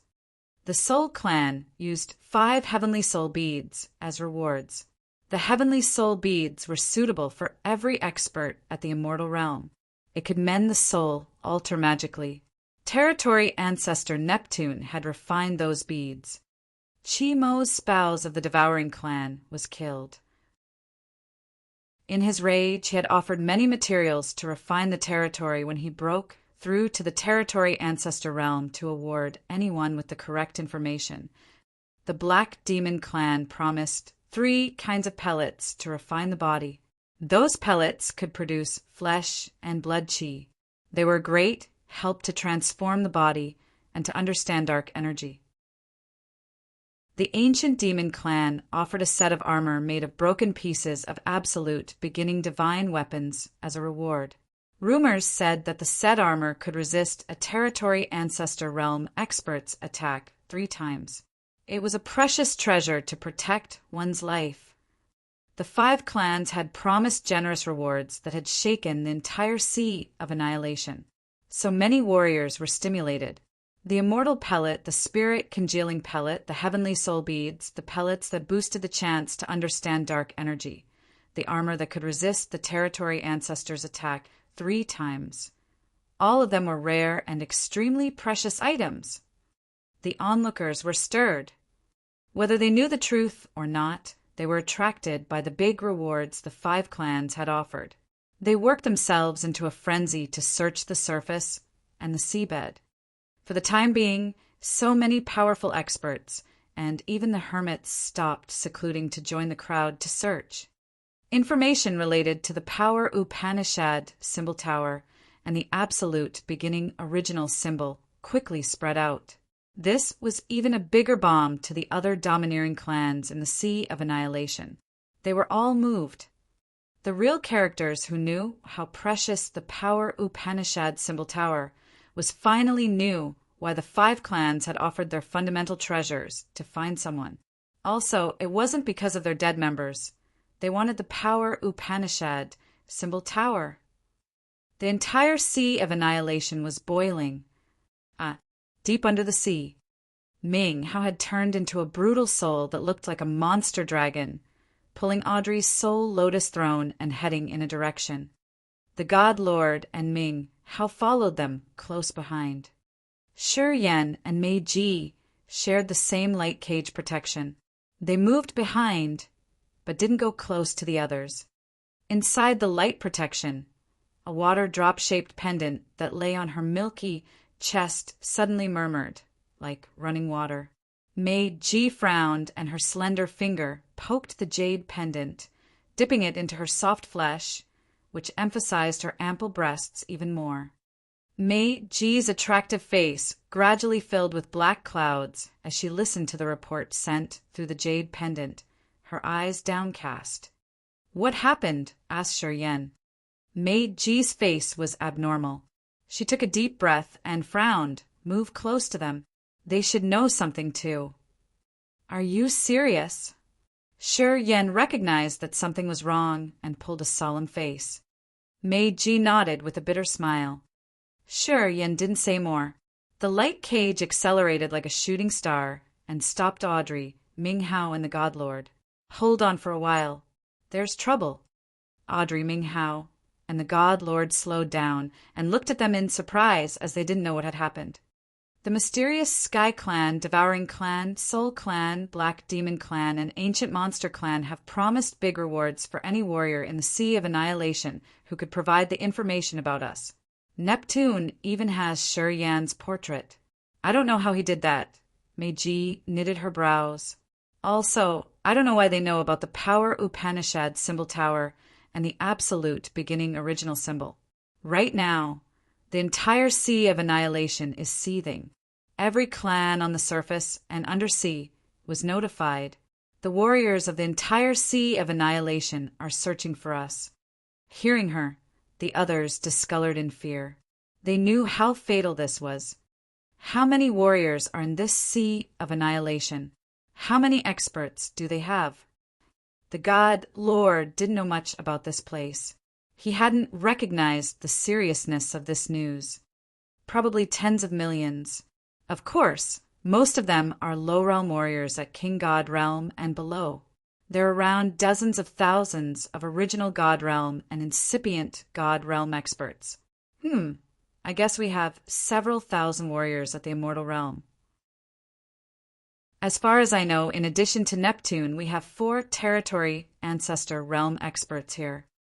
The God Lord smacked his lips and said nothing. Well, it isn't just about the number of experts. After the things about the Power Upanishad symbol tower spread out, more and more experts will come here. The ones working around here will come and rob the place if they have confidence. Meiji forced a smile. Is the Power Upanishad symbol tower really that precious? Ming Hao turned to Ming Hong. Ming Hao arranged his thoughts and then said, among the 7 great clan, no clan has ever had a complete Power Upanishad symbol tower. The absolute beginning original symbol refined by the Power Upanishad symbol tower is a great help to the territory ancestors. Sometimes the territory ancestors find it hard to perceive the ultimate Power Upanishad. It could take up to dozens of thousands of years without discovering a clue. However, the absolute beginning original symbol can solve this problem to increase the power of the territory ancestor. Although it costs an enormous amount of material, like as much as an entire territory's worth, it will be much more worthy and practical than searching for dozens of thousands of years without a result. In this vast sea of stars, we can't count the number of the territories. Each of the 7 great clans controls dozens of territories. To them, the territories aren't really precious. They can sacrifice territory when they need to. Listening to Ming Hong, the God Lord and Ming Hao turned to Shi Yan with desire. At this moment, they were so regretful that they hadn't taken action to let Shi Yan take the absolute beginning original symbol and the Power Upanishad symbol tower. If you guys can collect enough materials to refine the absolute beginning original symbol by killing an entire territory to gather the slaves cultivating the same Power Upanishad, I will consider fulfilling your wish of having an absolute beginning original symbol. Sure, Yan had to comfort them when he saw their eyes. He was afraid that they would make rash decisions now. It's not a burden to me to kill creatures in a territory. You have to remember what you've promised today, said the God Lord. Ming Hao pondered for a while and then smiled at Shi Yan for the first time.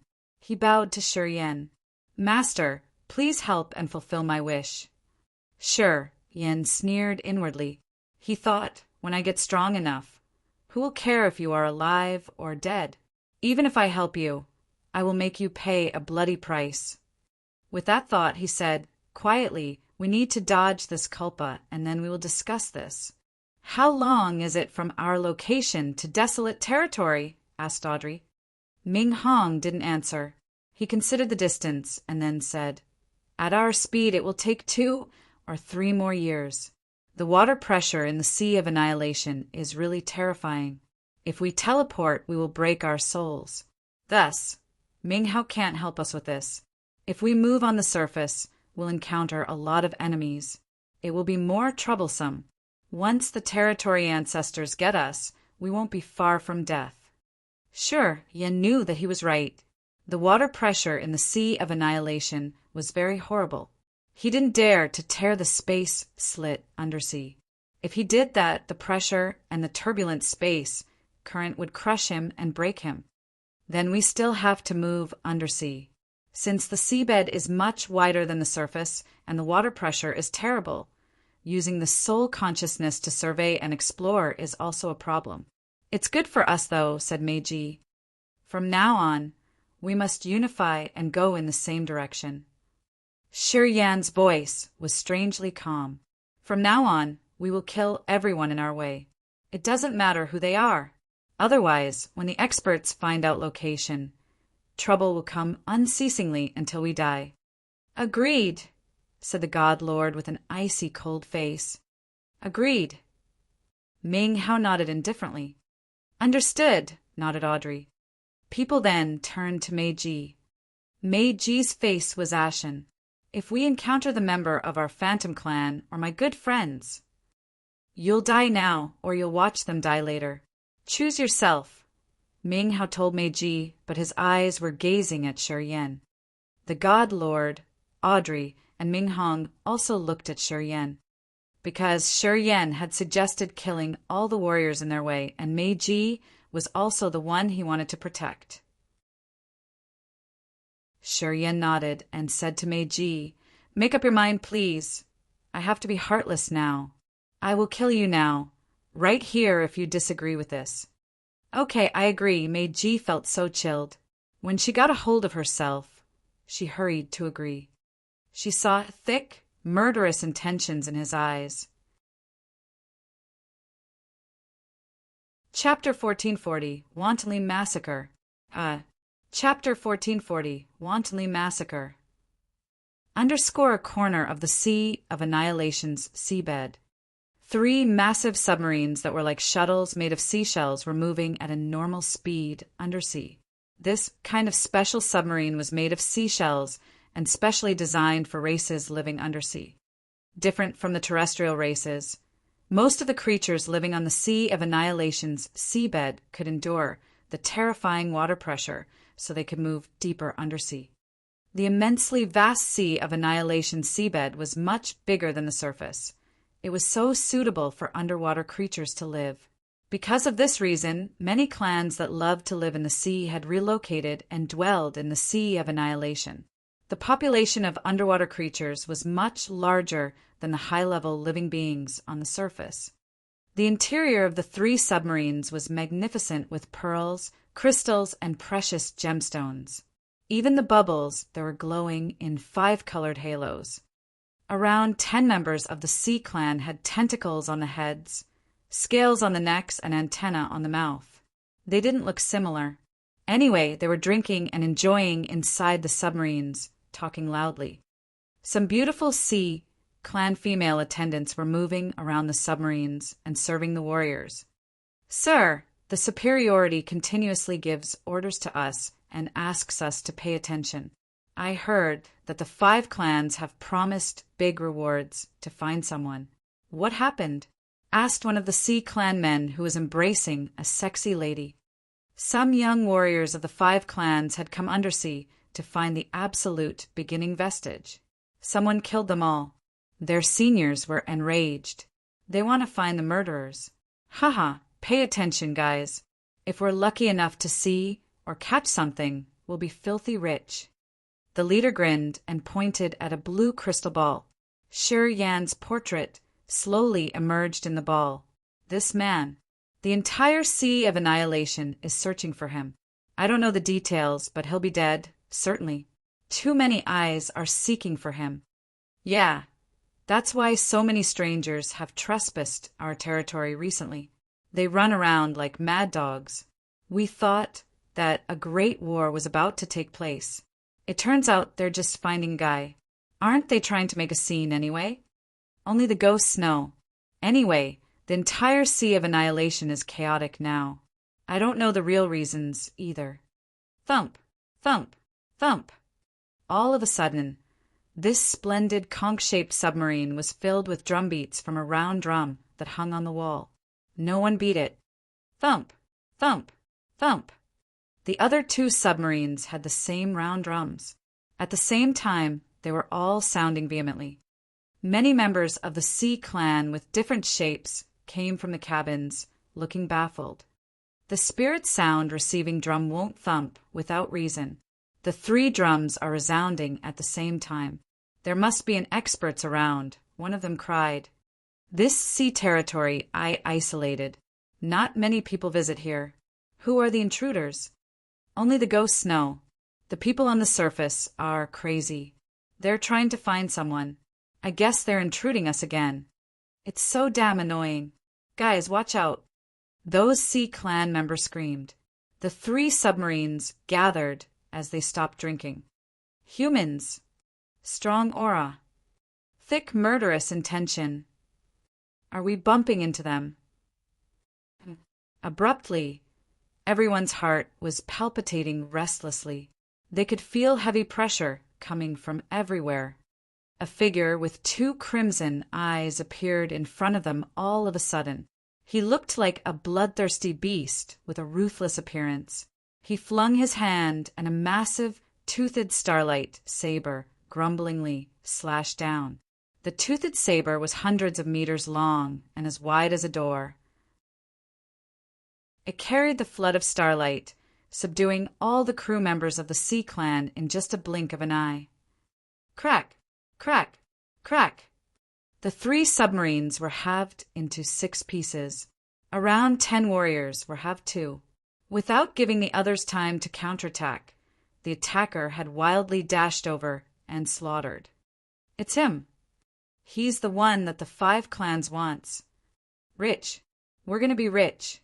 As long as we send the news, we'll be filthy rich. Ha ha ha. Guys, scatter and run. Spread out this news. We can receive the rewards from the 5 clans soon. The Sea Clan clansmen didn't want to fight with their lives. As soon as they recognized the attacker was the one the 5 clans had wanted, they laughed insanely and scattered. Like a bunch of mere people, they swam in different directions. More shadows appeared and stood in their ways. One of them was radiating dazzling sunlight. Another one had countless clones. A woman had thousands of brutal souls, circling and dancing. Another woman had already released a sealing, icy energy. They appeared out of nowhere, blocked the Sea Clan warriors, and began to attack fatally. The members of the Sea Clan screamed and shrieked. Their blood dyed the entire sea territory red. Their heads and cut limbs floated in the sea water, which was a horrible scene to see. Under their attacks, no one from the 3 submarines could escape. No one had the chance to spread the information. After the others had killed them all, they skillfully gathered the bodies and cut limbs, bringing them together with the 3 submarines to another deeper area and burying them under a coral reef. Shortly after, the blood-dyed area got diluted. The area returned to its normal condition.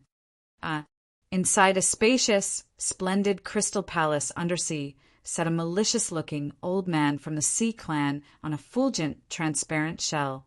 With a solemn expression, he said in a low-pitched voice, "How many crews did we lose right now?" A middle-aged Sea Clan man was on one knee in front of him. He frowned and said respectfully, 9. "We've lost contact with them for 3 days. If nothing unexpected, I'm afraid they're not in a good situation." "Who did that?" The old man pulled a cold visage. "Any commotion from our enemy?" "Nothing. They don't have any strange commotion." The other contemplated and then said, "Is that someone from the surface?" "Recently, many people have come to the seabed to search for the guy named Shuryen, for the Power Upanishad symbol tower, and the rewards from the 5 clans. They are all crazy." "Not them. They know it's our territory here. Even if they're from the 5 clans, they don't dare to provoke us," snorted the old man. "Tribal oldie, someone is here to see you," came a hurried voice from the outside. "No need for a notification. I'm here. Long time no see, old friend. It has been 1,000 years, yet it seemed like it was just a blink of an eye." Neptune was sitting on so many souls. He glided into the crystal palace until he stopped in front of the old man. "Emperor Sea Shark, long time no see.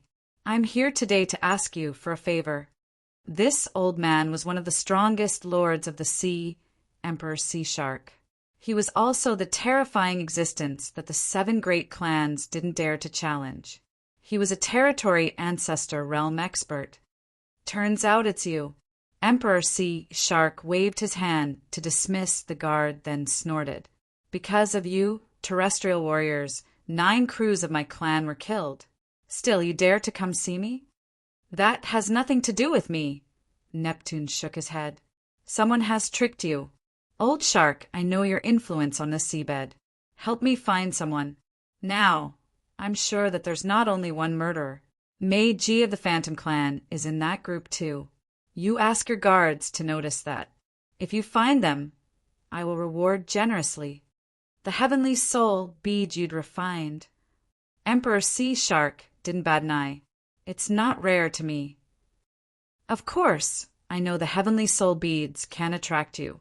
Old Shark, I promise you that if you can find them, when the Soul Clan gets the Power Upanishad symbol tower, bring us the materials. We will refine an absolute beginning original symbol for you." Neptune promised. Emperor Sea Shark was moved. Pondering for a while, he said, "Are you sure it's a complete Power Upanishad symbol tower?" "Well, a Power Upanishad symbol tower that is taken." "You ask, is it a complete one?"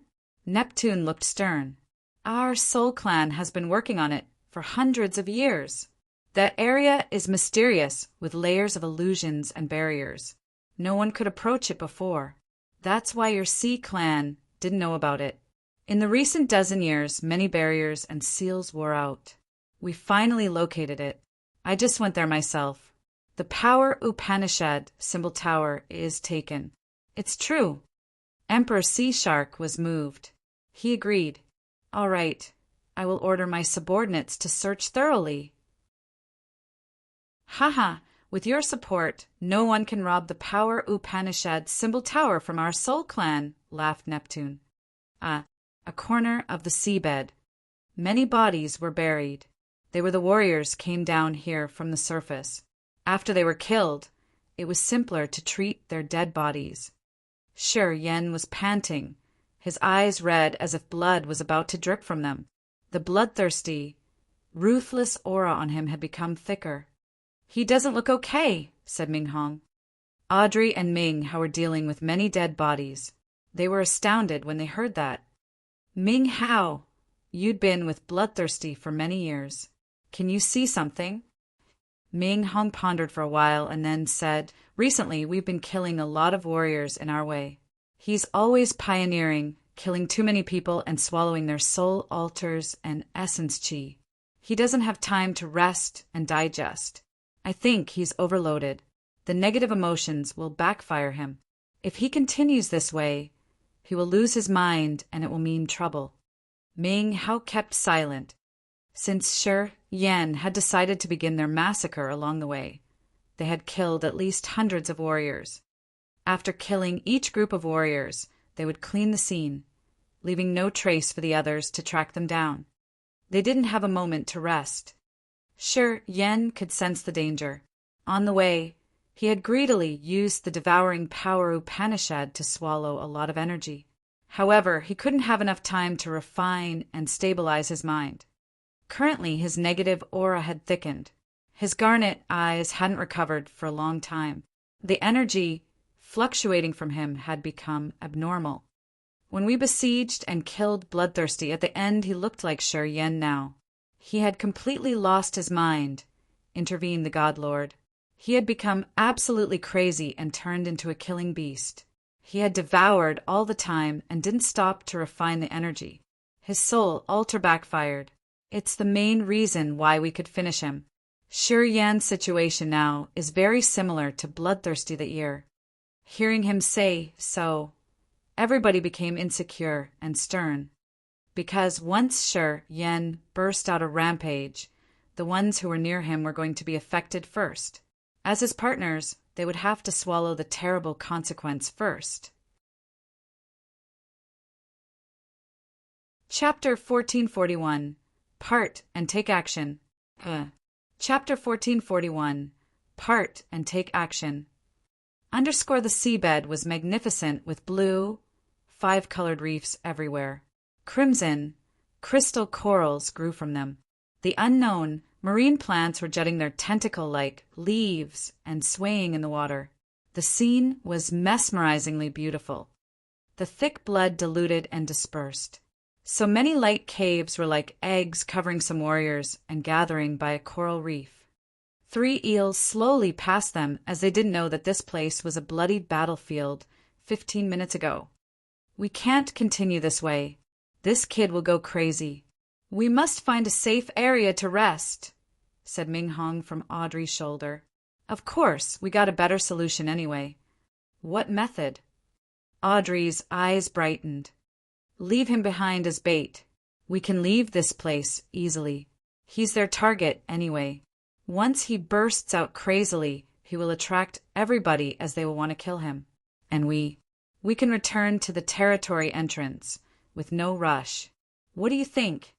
While he was talking, Ming Hong's eyes were sparkling as he had to watch Audrey, the God Lord, Ming Hao, and Shi Yan, who was standing in the distance. Currently, Shi Yan was standing with Mei Ji a distance away from the others. Mei Ji didn't trust them, so she chose to stick with Shi Yan. Moreover, Ming Hong had tried to lower his voice. He believed that Shi Yan and Mei Ji over there couldn't hear him. That's why he suggested such a solution. No, Audrey objected. She almost had no hesitation. Why not? Ming Hong frowned. Audrey was bewildered and thinking. Her bright eyes sparkled. He saved me. In the sea domain of nihility, without his protection, I would have died a long time ago. I came here with him. If we leave, we have to leave together. I will never leave him behind. Ming Hong pouted his lips. Women, you lose your mind when talking about love.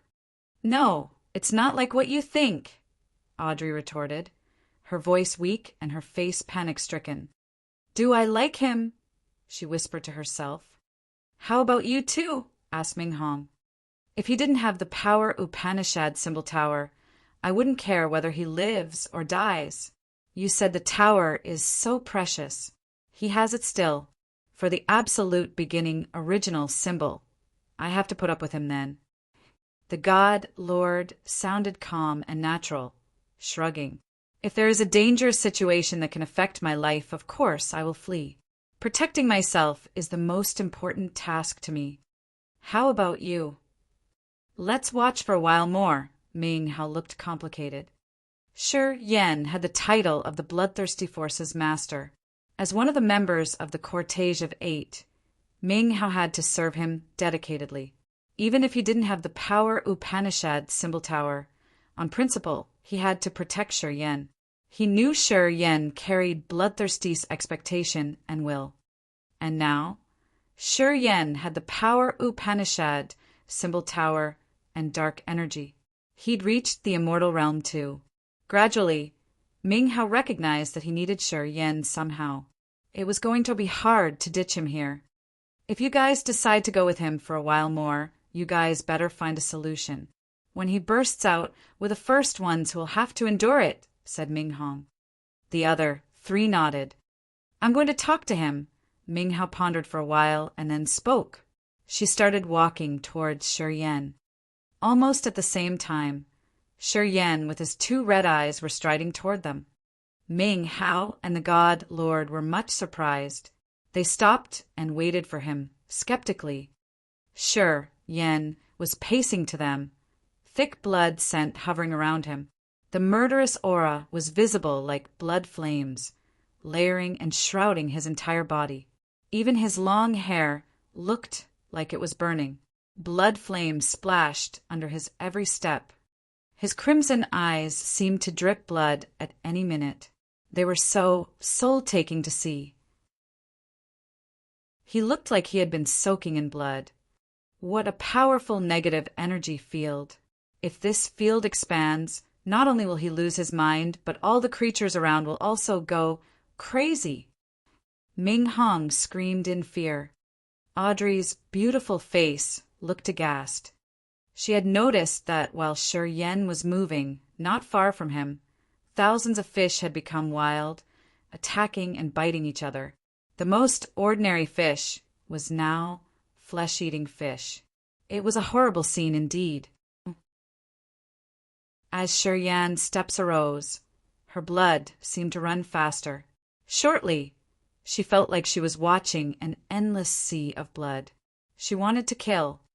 The more he killed, the thicker the energy from the soul altars and the dead essence qi he had taken in became. This field will become more formidable. The God Lord wore a stern face. I'd experienced this. When Bloodthirsty died, his negative energy field expanded. Our people had attacked each other for more than 10 days. So many people were killed. Ming Hong was more restless hearing him. Shi Yan's move had startled Meiji too. She stood up and prepared to come close to see. However, as she was around 10 steps away from Shi Yan, Meiji felt her blood burn. The thick smell of blood attacked her nostrils. She could even see bloodstains on her body. Meiji had mastered the soul technique, and she had a profound understanding of the mysterious and yet magical features of the souls. Immediately, she recognized that the negative energy fluctuations from him carried some horrible, evil mind technique. It could even affect her. She knew many people would lose their minds under such effects. I think you can see that my situation isn't good now. Shi Yan stopped when he was 10 steps away from Audrey and Ming Hao. Shi Yan, how are you? Audrey asked hurriedly. Over my endurance. Shi Yan's eyes were still crimson. From Gon Fu to Telika, Yerberg, Farlow, the guards of the mysterious Sky Clan Batum, and I haven't stopped to refine the energy or rest.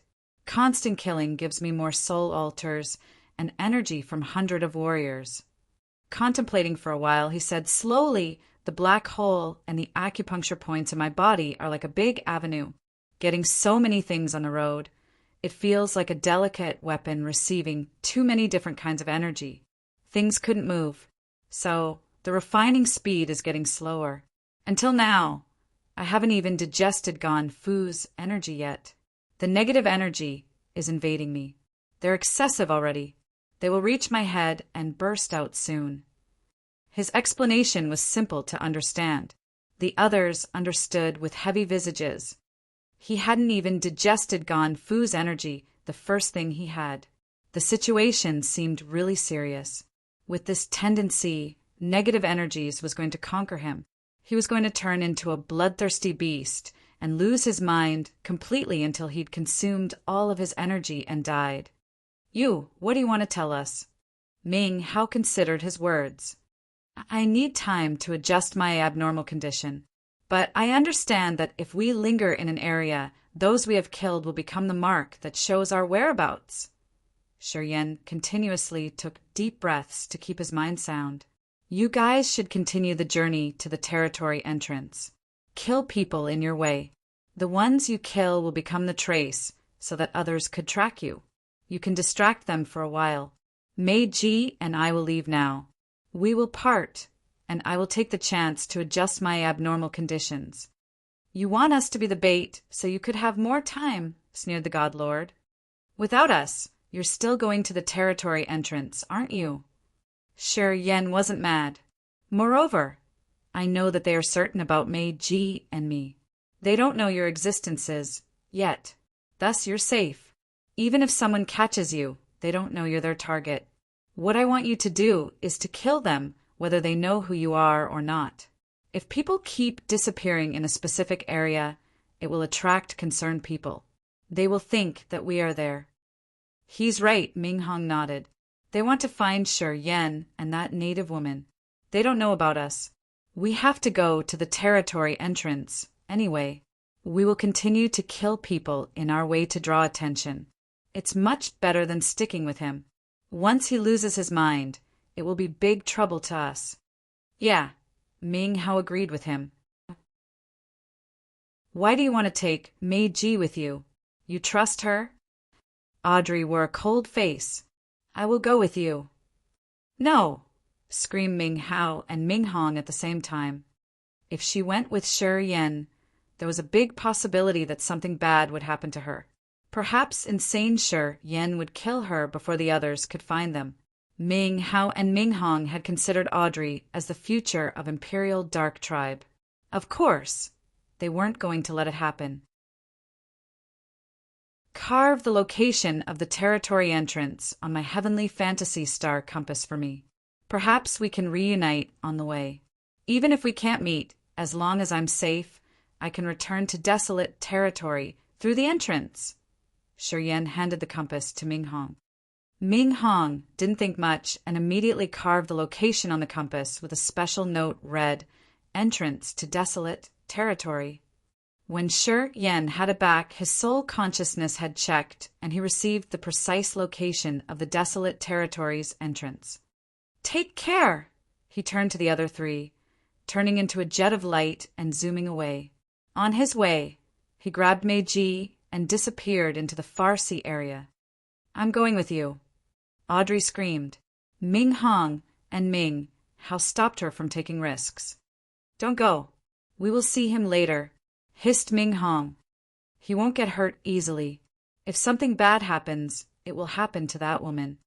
Ming Hao's eyes sparkled strangely as if he knew what Shi Yan had in his mind. Don't worry.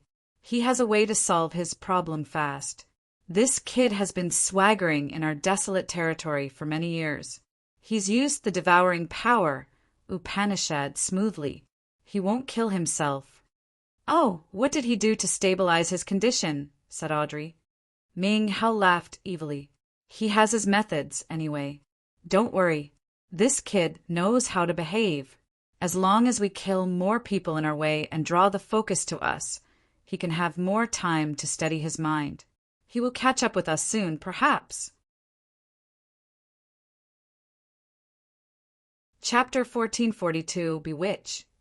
Chapter 1442, Bewitch. _18+. Meiji was secretly happy. Sure, Yin brought her to the remote sea area and separated them from the others. She wasn't worried. Sure, Yen had chosen her instead of Audrey. This decision made her happy physically and mentally. The starlight layers twirled around them. Inside the splendid starlight cage, Meiji felt cozy as she leaned against Sure Yen, her thighs placed against his. She giggled. Actually, you don't need to hurry to get back to desolate territory. It's true that the other 5 clans are finding you, but our Phantom Clan and White Bone Clan aren't. Sure Yen panted and frowned, his eyes red. What do you want to say? If you want, our Phantom Clan will accommodate you. We can quietly return to the Phantom Clan's headquarters. I believe that with the power Upanishad symbol tower, the Phantom Clan will consider you as the most distinguished guest. Don't worry. I know some secret channels. We can avoid a lot of experts, instigated Meiji. If I reach the territory ancestor realm, I can go to your clan freely. I can go with you now, in fact. But now, Shurien shook his head. Meiji was bewildered, but she understood right away. You're worrying that we might trouble you. At this moment, I don't trust anyone but myself. According to you, the power Upanishad symbol tower is so precious. Anyone from the 7 great clans wouldn't show mercy when they find me. I don't think your Phantom Clan will leave me alone when they find that I'm only at first sky of a mortal realm. I'm just a piece of cake. Why would they hold back? Snorted Sure Yen. Meiji kept quiet and thought. She also thought that the elders of the Phantom Clan perhaps wouldn't give her face to solve this properly. You're right. Only when your realm is sufficient will you be able to negotiate conditions. She wasn't foolish, but as a member of the Phantom Clan, she couldn't turn her back to them just yet. What did you say to them before we parted? Why did we have to part? She asked again. Sure, Yen looked her deep in the eyes. His eyes flared up, which made Meiji's shiver unknowingly.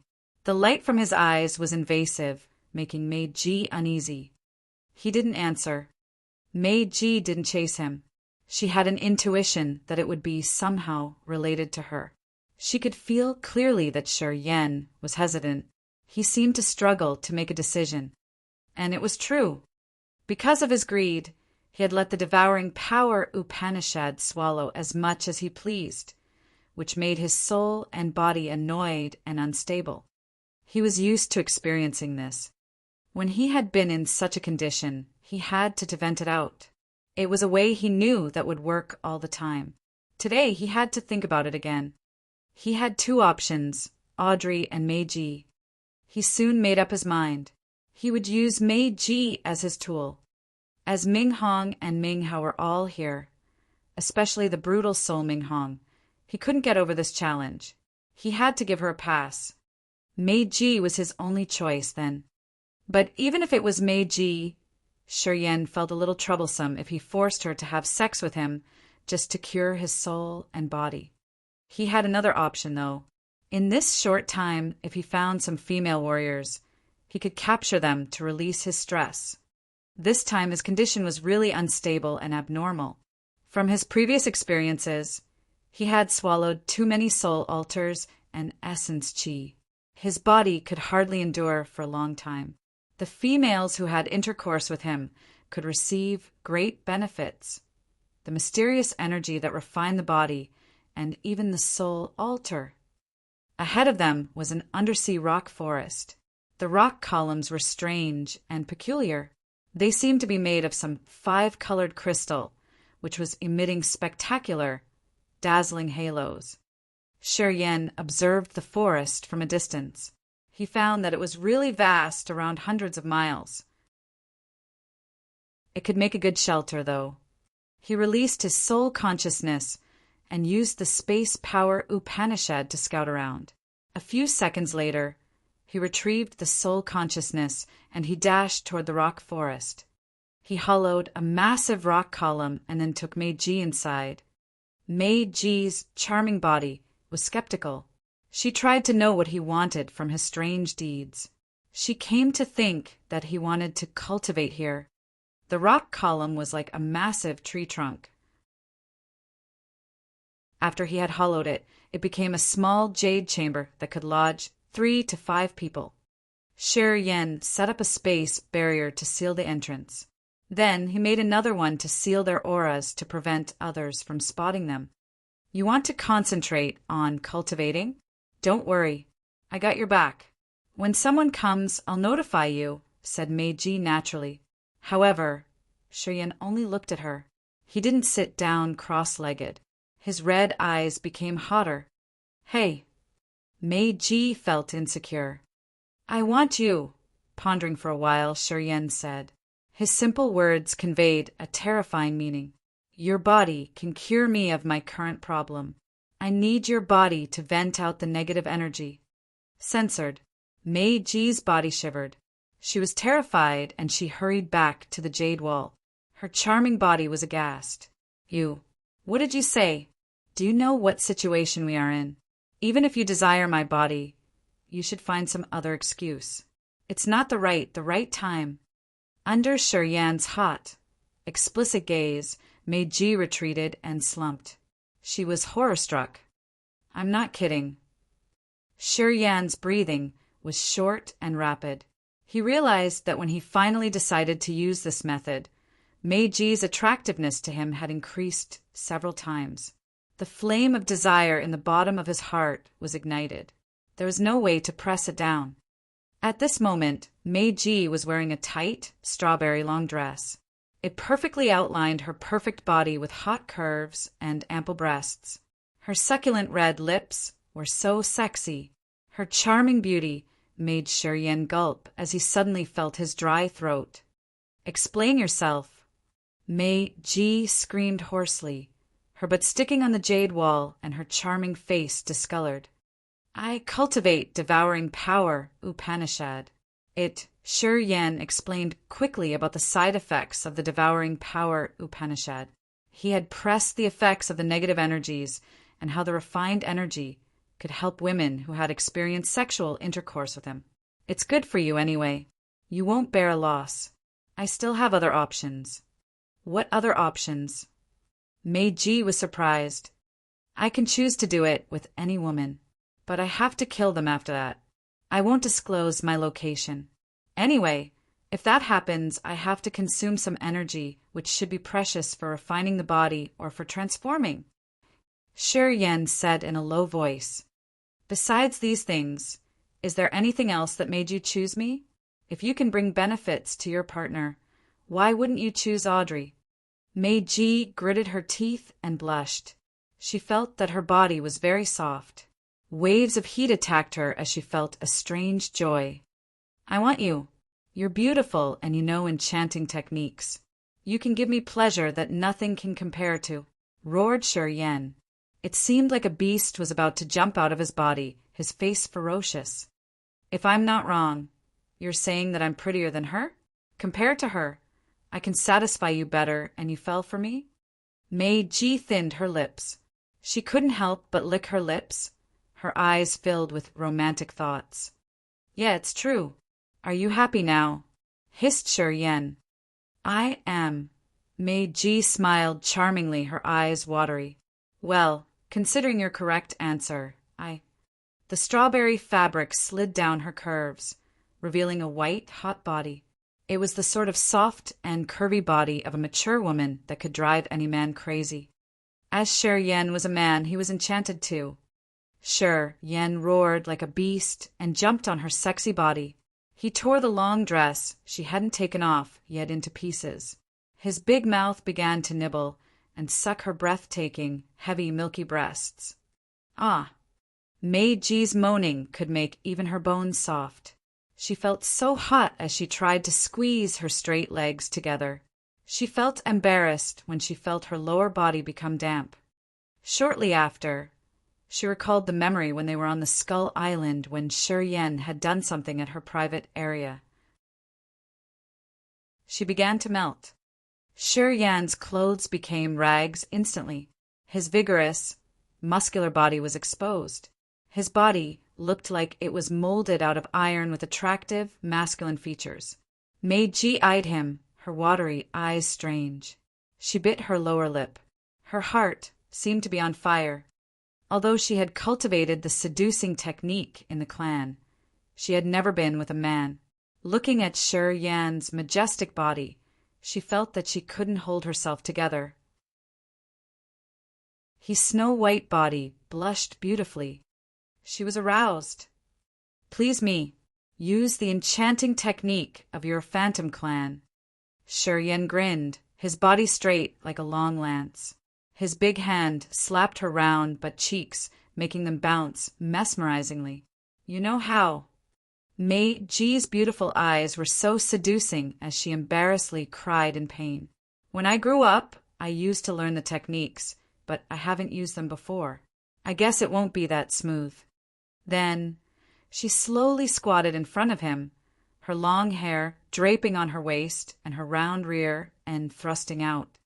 Her slender fingers wrapped around his member as she brought her succulent red lips toward. Shi Yan took a deep breath. He felt all his pores open. An unimaginable pleasure struck him. He thought that he was going to explode soon. At this moment, he deeply understood the compliments people gave the phantom women. Each of the phantom women was a sexy treasure, an endless sweet dream for men.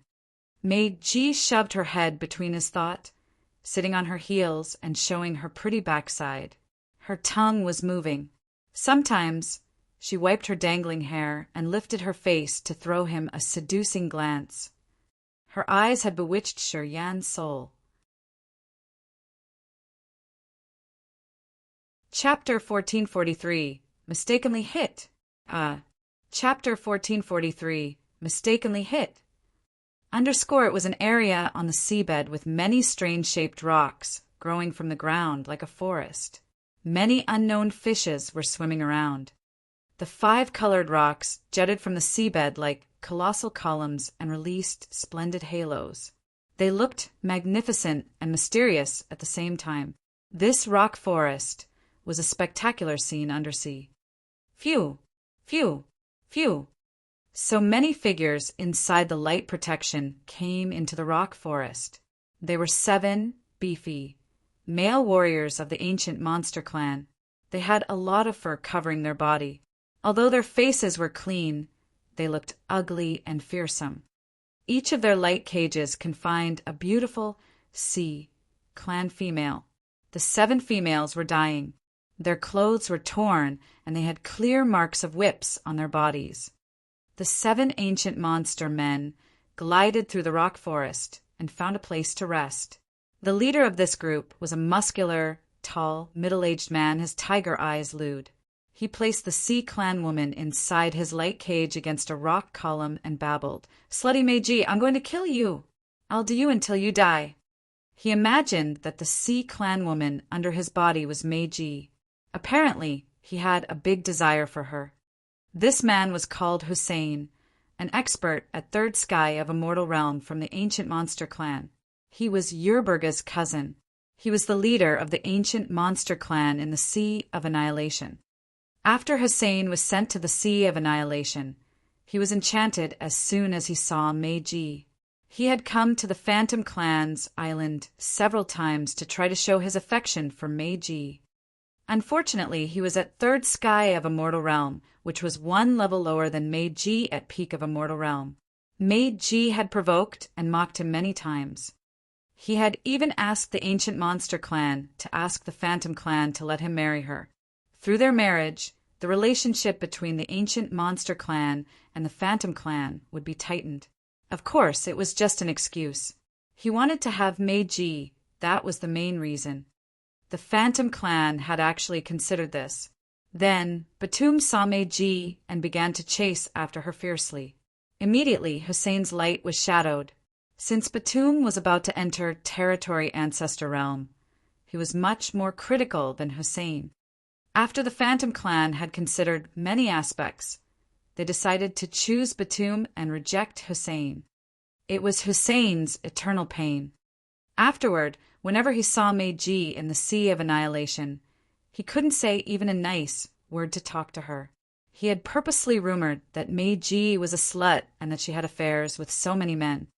Because of his ill-talking, Meiji had personally come to the ancient monster clan's base in the Sea of Annihilation and bit him hard. He had bled terribly at that time. After that, the ancient monster clan and the Phantom clan had caused grudges against each other. Hussein had behaved for a long time. He didn't dare to trouble Meiji anymore. They said that he kept around 10 female slaves, who looked somewhat similar to Meiji. He used them to vent out his anger and desire for Meiji. Also, rumors said that those female slaves were tortured to death. This time, Hussein had received orders from his superiority, so he took his henchmen to the seabed to find Shiryen and Meiji. He had volunteered to find the Power Upanishad symbol tower. The real hotshot of the ancient monster clan was about to come to the Sea of Annihilation. He had contacted Hussein and asked him to locate Shiryen's direction. Through his channel, Hussein knew that many people had gone missing in the sea area that belonged to Emperor Sea Shark. He got an idea, so he came to check. After several days of searching, he got nothing. Gradually, he became irritated and annoyed. Currently, he found some beautiful women of the Sea clan who were wandering around. His lewd feature arose. He thought that the seabed was chaotic just then, so if he killed some Sea clan women, no one could detect him. He then abducted them and brought them to this rock forest to play his lewd games. Those women didn't have high realms. Most of them were at true god realm, so they couldn't endure harsh intercourse for a long time. After those immortal realm experts had played with them for a while, they all died. Shortly after, while Hussein was yelling Meiji's name, the Sea clan woman under his body stopped breathing anymore, her body full of bruises and wounds. At his critical moment, the young woman died. The cold and stiff body irritated him. He became foul-mouthed, and he punched through the woman's chest. Then he threw her away. Rumble. The Sea clan woman bumped into a massive yellow rock column. A wave of space energy rippled from that rock column. An entire column radiated a terrifying light. What? Hussein screamed and then dismissed the brown light cage covering him. The water swarmed in and washed his half-naked body. He frowned, moving toward the rock column and calling, "Are you all done yet?" "I'm done. I'm done." "Sir, you're done. Even if we haven't, we have to get it done." His subordinates in the ancient monster clan weren't different from him. They laughed eccentrically while pulling up their pants. "Throw the bodies to that rock column," ordered Hussein. His warriors didn't know why, but they didn't dare to not obey him. They forcefully flung the naked bodies of the Sea clan women, who they had just tortured to death, toward the column. As those bodies became a mess of blood and flesh, the light on the rock column was clearer and space energy was rippling. What's going on? Why does this rock column have space energy? Have we just found the pieces of a divine weapon? Haha, it's our fortune. Possible. Many people who've been searching for things from the absolute beginning era often encounter nice things in a sudden incident. The savage warriors of the ancient monster clan were stirred up. They didn't bat an eye on the crushed bodies of the Sea clan women. They surrounded the rock column that had released space energy. Be careful. If it's really treasure, we can't afford to break it further. We have to dig it out slowly. Hussein said to his warriors. He was also excited and thought, it's God's will. Haha. Even when I'm playing with those slutty women, I find the absolute beginning treasures. That slut Meiji didn't choose me. Sooner or later, I'll shower her what she has to face. Sir, let me try. I'm cultivating water power Upanishad, which is gentle and supple. I will be very careful. What do you think? Asked a big-headed man. Hussein nodded. Be careful. If you damage the treasure, I'll cut your penis. Don't worry, sir. The man winced, gingerly walked to the column. He had only first sky of a mortal realm, though. He placed 2 hands on the rock column, sending out 2 cold, blue water currents. The god power from the water slowly seeped into the rock column and tried to see the situation inside. Boom! A brutal, frenzy, bloodthirsty, and heartless aura blasted like a flood current. It moved against his current of god power and entered his brain. Instantly, the warrior was filled with restless and angry feelings. He wanted to kill all creatures around. He roared, "Kill!" as his energy rocketed like a varmint. He turned around all of a sudden, gliding to the nearest warrior. The rapid water arrows shot out from his chest and exploded grumblingly. As the other was focusing on observing the rock column, he got hit without being able to duck. Thud! The light cage protecting this man shattered as though it was made of glass. The water arrow pierced through his chest. The others could hear his bones crack. He spurted blood. Dark! You mother asterisk cur! You're crazy! Thundered Hussein. He's really crazy. The beefy man of the ancient monster clan called Dark had the rapid water twirling around him, turning into so many water arrows and shooting everywhere. The warriors from the ancient monster clan screamed and scattered.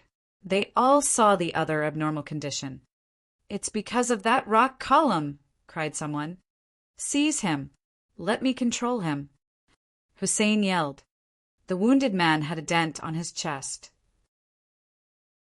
Blood oozed from the corners of his mouth as he was blown backward, breaking some rock column by his back. He looked ashen afterward. Aside from Hussein, the warriors of the ancient monster clan were attacking furiously, as if they didn't care if they could hurt Dark.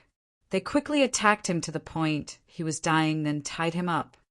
Wake him up, said Hussein. A warrior with a cold face sent a wisp of cold soul consciousness into Dark's head. Dark shook violently, and then his eyes looked lucid. He pointed at the rock column as if he had encountered spooky ghosts. It's not good there. Strong killing intention. It can seep into the sea of consciousness fast. It should be some evil treasures inside. Guys, you have to be careful. Then we have to break this column first, Hussein pondered and spoke with a cold face. Let me do that, said another warrior. As soon as he urged his power Upanishad, a sharp metal blade appeared. It was like a dazzling gold sword as it hacked down on the stone column. Crack! Crack! Fire sparked. So many space sabers shot out from inside the column, disorderly cutting everywhere. The warriors of the ancient monster clan had to duck with frightened faces. Damn! Why is there a space barrier? No. No. Someone is in there. I can feel the aura of living beings. Although it was just a flash, I'm sure someone is there. Screamed the man who had wounded by Dark. He suddenly screamed while staying away from the scene to rest. Right, someone is inside the column. Hussein was shocked. When the space saber shot out, he could feel a familiar aura. That aura came out with some erotic smell that made him baffled. Break it. Do your best, shouted Hussein. Yes, sir. The warriors of the ancient monster clan attacked at the same time. The lights of the divine weapons, waterfalls, mountain, and water hit the column at the same time. As many energies from the power Upanishads and the secret treasures were attacking at the same time.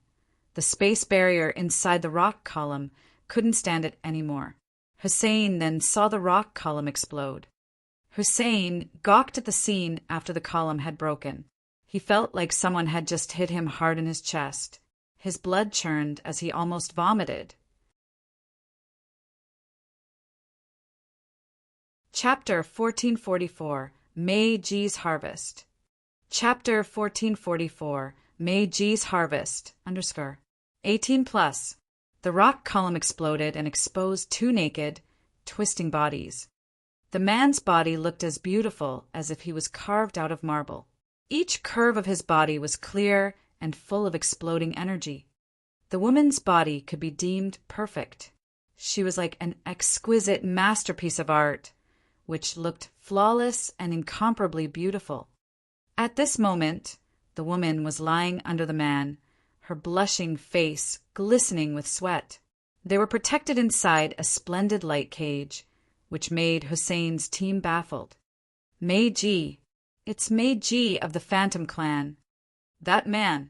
He's the one everybody is searching for. The two beefy men of the ancient monster clan stammered. They didn't notice Hussein's shaking body and firing eyes. Hussein looked at the other two, his wrath rising. The goddess in his heart, the amazing treasure he had dreamed for, was lying under a man, moaning and murmuring. Although he had seen just a little part of Meiji's body because Shiryen was towering her, he could clearly see the pleasure on Meiji's face. Apparently, she was enjoying being touched and conquered. Hussein's face reddened as he felt like someone had just punched him hard in his chest. He screamed like a caged animal. "I will kill you!" Starlight rippled from the cage. Suddenly, the light cage became translucent. They couldn't see the scene inside. Abruptly, Hussein transformed into a beast. The fur on his entire body rose, his bones cracking. He grew 1/2 meter taller, for covering his face. He was screaming something unclear as he barged into the light cage. A cold feeling that was chilly to the bone came out from the light cage. Shortly, the sea water froze and created a terrifying glacier barrier. Hussein bumped into the thick ice layer. His down fell off of his body after he hit the thick ice. The ice then had many cracks. "Take action, all of you. Kill that slut for me." Hussein thundered crazily. He became frantic as if his mental disease finally burst out. He had been infatuated with Meiji for many years, but he didn't have a chance to hold her hand. He could only satisfy himself with the women whose look was similar to Meiji. Meiji used to hit him hard anyway. In his eyes, Meiji was a perfect woman on a high throne. She was too perfect to be trespassed by anyone. In front of him today, Meiji was serving a man. She gasped and moaned gently. This image had torn the perfect Meiji in his heart. He felt a hard thrust into his body and twisted, leaving so many wounds. Under such a given circumstance, he directly transformed into a beast, a special technique of the ancient monster clan that would trigger the most mysterious feature of his bloodline. He screamed and howled wildly. He had to tear Shiryen into pieces. As soon as his subordinates saw him that way, they knew that Hussein had lost his mind. If they didn't follow him, he would kill them all. They didn't hesitate to urge their power Upanishads and strike their god power on the thick ice. Crack, crack, crack. The thick ice stood still under the bombarding. Behind the ice, two bodies inside the starlight cage were still entangled with each other like two twisting snakes. They were passionately doing the wild things. That blurry scene poked Hussein's eyes. He hated how he couldn't eat that man alive. He wanted to crush him into pieces. A soft moaning came from Meiji's mouth, and the wild movement inside the cage stopped. That man squinted slightly, wearing a cold face as he pulled out of her. He sat upright inside the light cage. He didn't mind his naked body, closing his eyes and ordering deliberately, "Kill them." He acted like he was Meiji's master and could order her as he pleased. He could even force her if he wanted. Strangely, Meiji listened to him obediently.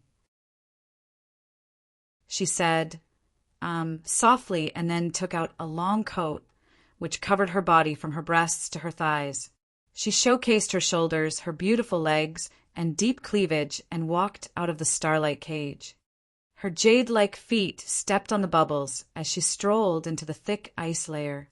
Meiji was like a blooming flower. her eyes watery with the colors of the spring that still showed she was thinking about her romantic experience. At this moment, her posture and appearance, after enjoying the intimate things between a man and a woman, could pump every man's blood faster. Poor little Hussein, didn't I teach you enough last time? You want to court death when you come to this seabed? Who is he? Who is that damn kid? Hussein screamed wildly. His soul was about to explode because of jealousy. Maid G had never given him face. She always mocked him with the position of a superior. She had even hit him. However, she was obedient and tender to that man. It enraged him so much that he wanted to vomit blood. He's my man. Did you feel angry when you saw my man love me? Maid G grinned. Her line of sight passed Hussein. She didn't care about the flame of anger in Hussein's eyes as she beamed at the warriors of the ancient monster clan. Am I pretty? Hell yeah. Sure you are. Yes, yes. The warriors of the ancient monster clan looked baffled. They nodded to her. Are you willing to help me do something? Maid G asked them gently. We are, they nodded to her. Kill Hussein for me. Maid G smiled charmingly. Hussein's subordinates looked like they were struggling. All of a sudden, their eyes showed their craziness. They became excited and attacked Hussein. You despicable SL*T. You dare instigate my warriors to kill me, cried Hussein. Flows of his god power congregated and created a massive silver shield. He used it to parry his subordinates. All of you will die. Maid G's voice was gentle. The thick ice in front of her cracked when she touched it. Walking out barefooted, she looked so beautiful. Her exposed skin was like crystal that shined mesmerizing light. Maid G's charming bearings had increased after her romantic affair with Shi Yan. She walked out of the ice rock, her watery eyes moving. Suddenly, she looked so thrilled. Her voluptuous body couldn't help but quiver. She turned to Shi Yan, who was closing his eyes quietly while sitting cross-legged inside the light cage, her heart filled with a joy that she couldn't explain. She just recognized that the wounds that troubled her for a long time had healed. Her god power had recovered, and it had surged and become purer. Her blood, flesh, bones, and the soul altar had all strengthened unknowingly. It seemed like a mysterious power had washed her entire body and refined her every bit of her. At this moment, she felt much better than when she went to Dragon Lizard Star. After having sex with him, the benefits she received was amazing. Not only were her body and spirit pleased, but her power also increased and her wounds recovered. She could feel her body transform too. It was unimaginable. Maid G looked at Shi Yan sitting over there, her bright eyes infatuated. She bit her lower lips, and her face was aroused in a way that could make any man's heart beat frantically. She didn't even bat an eye at Hussein in the besiege of his subordinates behind her. She didn't look at Hussein, but Hussein was gazing at her, looking at the woman with her passionate eyes fixed on another man. Hussein was flooded with jealousy. He roared hoarsely, I have to kill him. I swear I will kill him. Finally, Maid G turned around, the charming expression disappearing from her face. She became so cold. I will kill you first. Don't worry. If your warriors can't kill you, I will do it myself. Although they were all men, she had treated them much differently. You have to push him further. Do all that you can to kill him.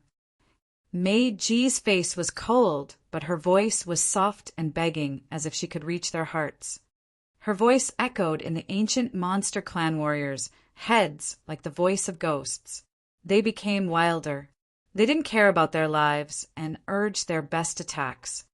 The warrior who had cultivated metal power, Upanishad, turned into an extremely sharp blade. He parted the seawater and thrust into Hussein's shield. It looked like he was burning his life to take the energy. The shield exploded. Hussein lost his defending weapon. He had to take action. Crack! He broke his subordinate's neck and grinned. All of you have to die. The other warriors weren't afraid of death as they stormed toward. Some of them had the flame of a soul burning in their eyes. Meiji had made them completely mad. However, their realm was lower than Hussein's. When they came to be Hussein's subordinates, Hussein knew all their weaknesses. Some even had given him their soul seal. As his rage had flooded him, Hussein couldn't control them or mind their lives. He decided to use his secretive tricks. Boom! Boom! Boom! 3 of their soul altars exploded.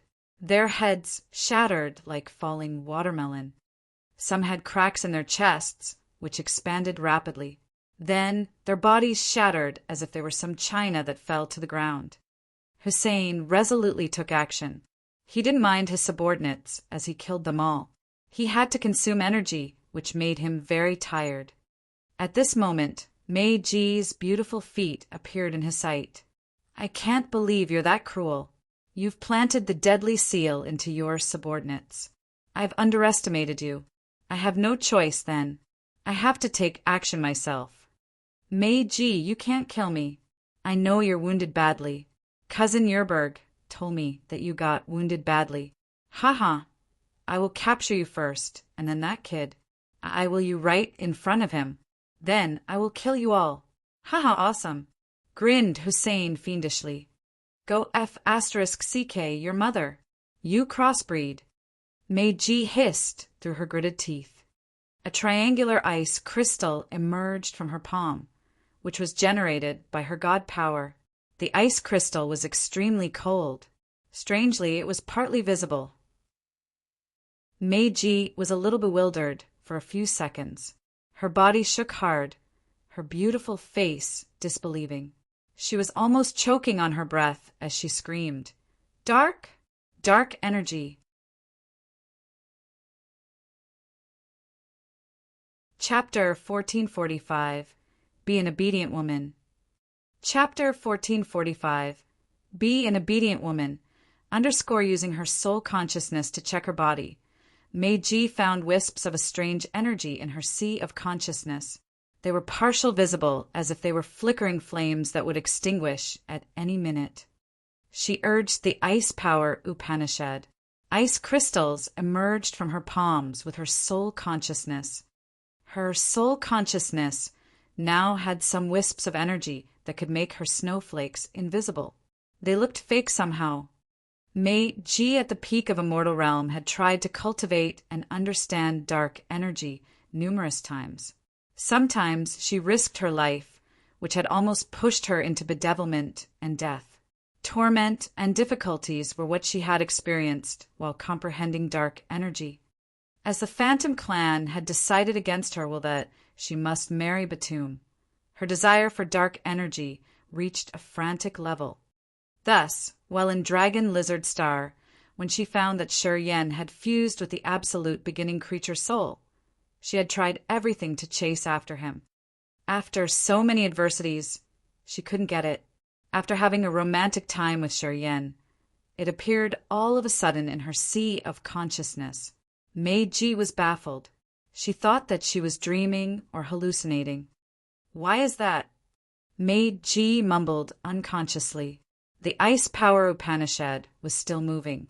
The ice crystal released the extremely cold air. You lewd woman. Seeing her in a daze, Hussein thought that his chance had come. He roared like a beast and stormed toward her. Boom! A ferocious, giant ape stormed out of Hussein's head. It was more than 100 meters tall. Although it wasn't really solid, its roar shook the sky as if it could break it shortly. It was another secret technique of the ancient monster clan. They could rebuild the image of their ancestor in their bloodline to perform a supernatural power. The giant ape howled. The seawater exploded by the sound waves.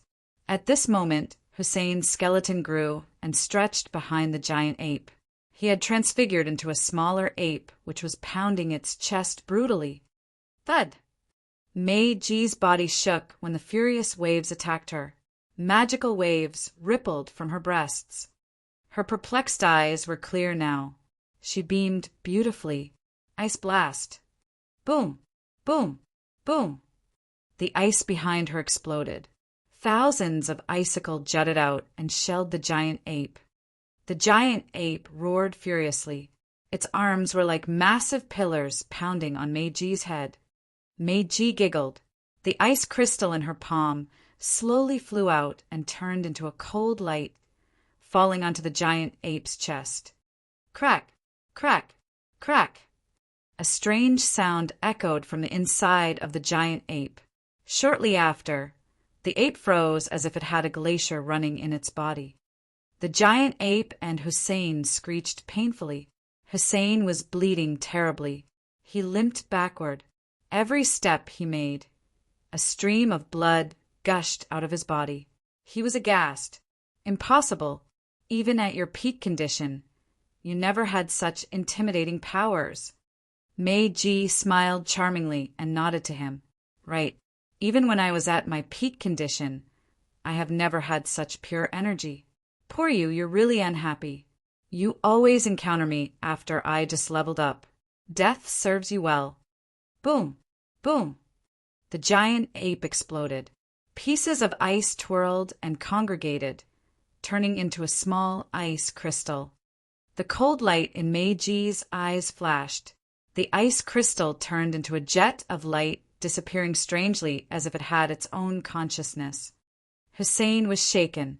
His face paled as he looked at his chest. A bleeding hole appeared in his chest where blood was gushing. He felt his internal organs freeze. The chilling energy had invaded his soul altar. His consciousness became hazy and blurry. He fell helplessly and crushed many rock columns. The expression on his face ceased. Meiji walked barefooted. A crystal blue light cage covered her body. She moved gracefully towards Hussein. I agree with that asshole to kill anyone in our way. You've insulted me before. Of course, you have to disappear. We don't want to leave any possible danger. She looked at the shattered body of the Sea Clan young women, sighing and mumbling to herself. I took revenge for you too. Swoosh! A cold light shot out from Hussein's mouth. The ice crystal returned to her hand and melted.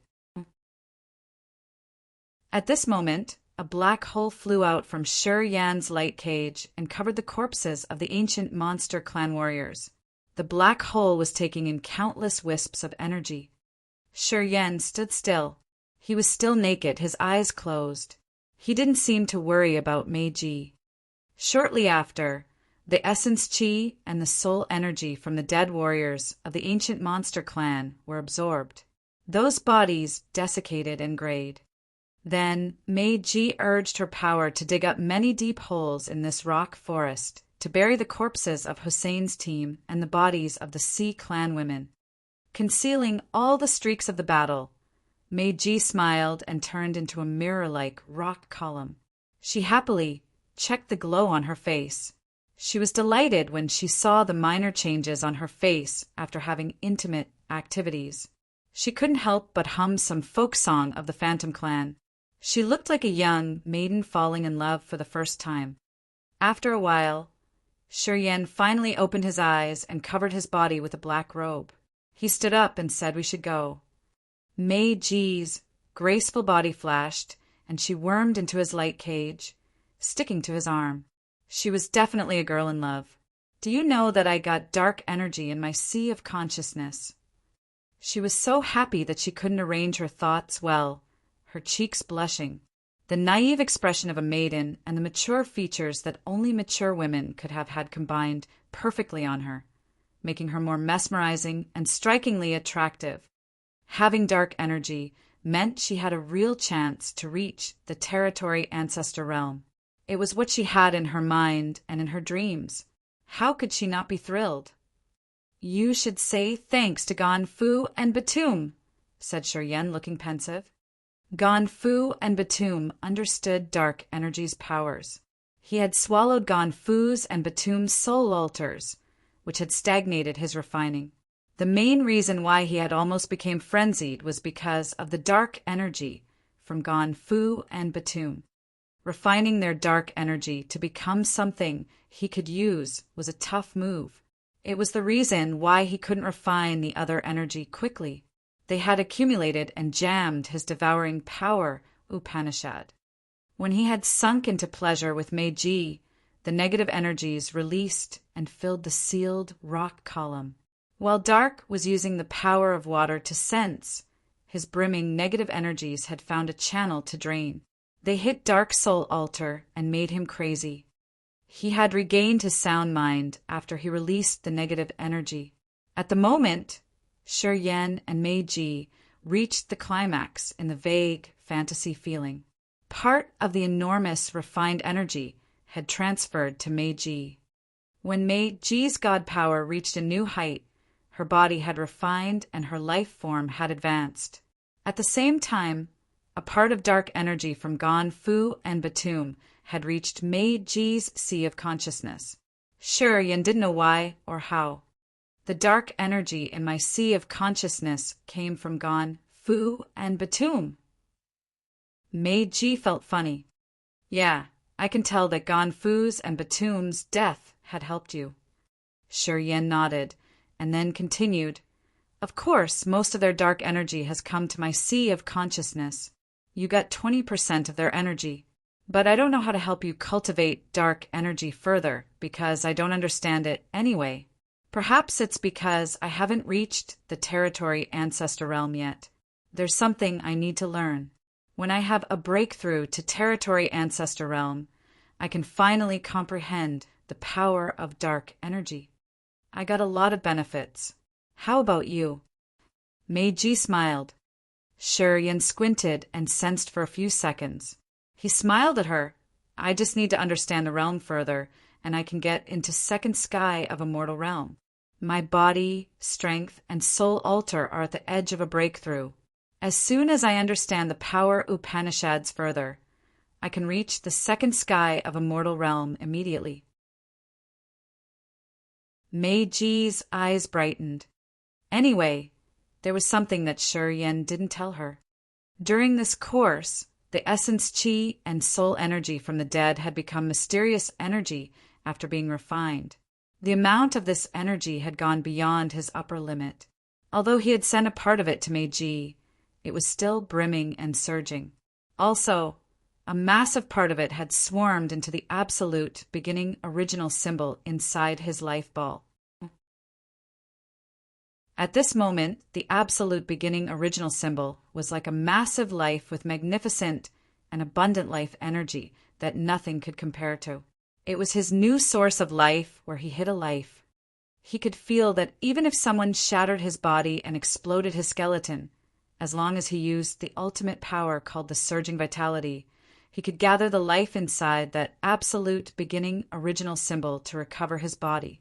He then could have an undying body that was as strong as a dragon. It helped his fighting a lot. When he thought about it, he could resume his perfect body with just a mere thought when he was wounded and dying. His body ended up having full energy and surging vitality. How amazing could it be? That Hussein something seemed infatuated with you for a long time, wasn't he? Asked Shurian all of a sudden. Guys who court death deserve death. But you didn't show a bit of mercy. Will you treat me that way later? If you dare to abandon me, I'll kill you too. Huh.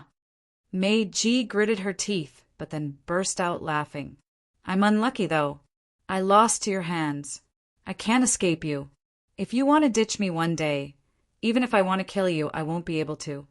As long as you're obedient, Shurian grinned and placed one finger on her fragrant, red lips. I like obedient women. If you can do that, nothing will happen to you.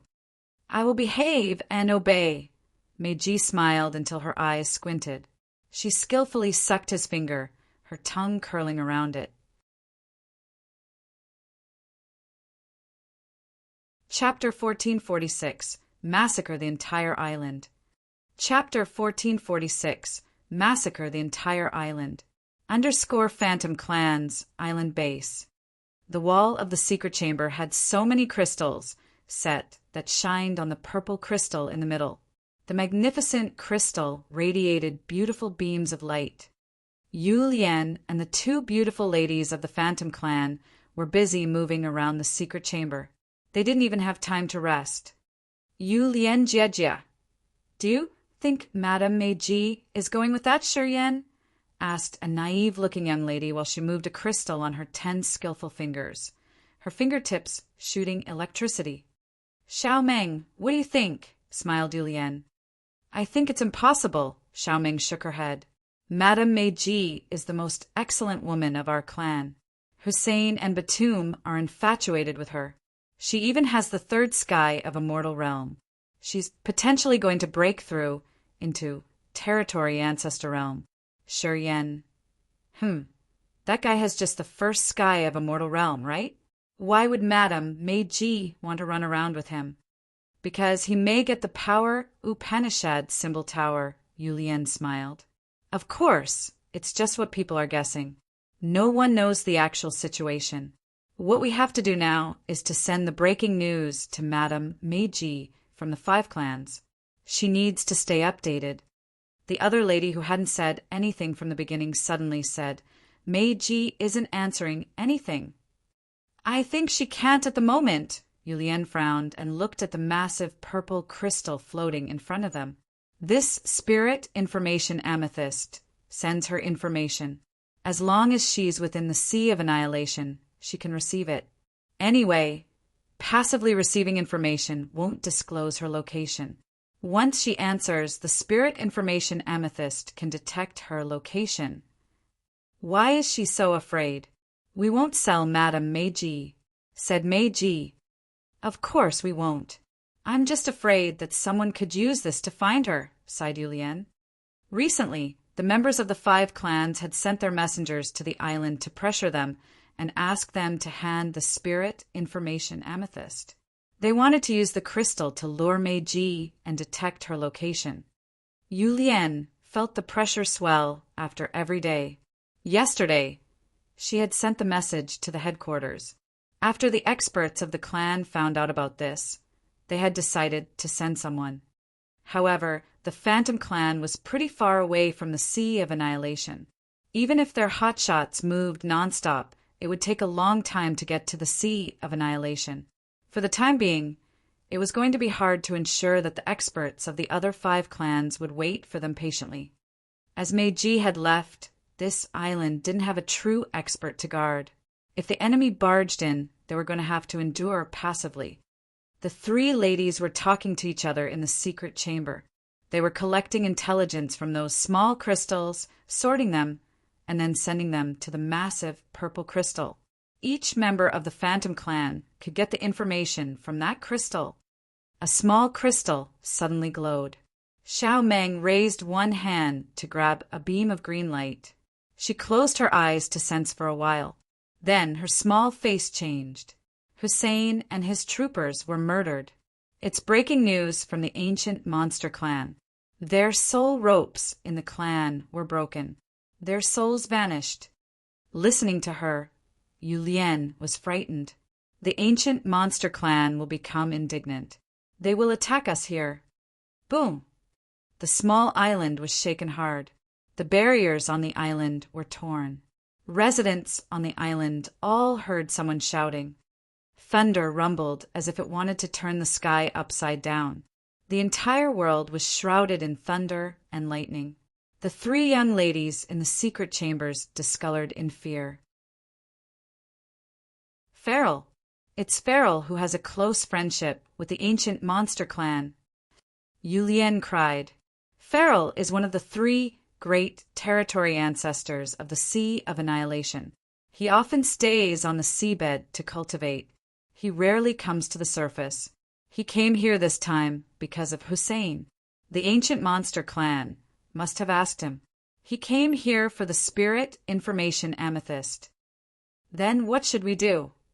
Xiao Meng was about to cry. Even if Madame Meiji is here, she's not his match, let alone us. Yu Lian frowned and thought. Then her face turned resolute when she said, We can only do what we can. Her 10 fingers moved fast and sent a message to the spirit information amethyst. Madame Meiji, Farrell is attacking the island.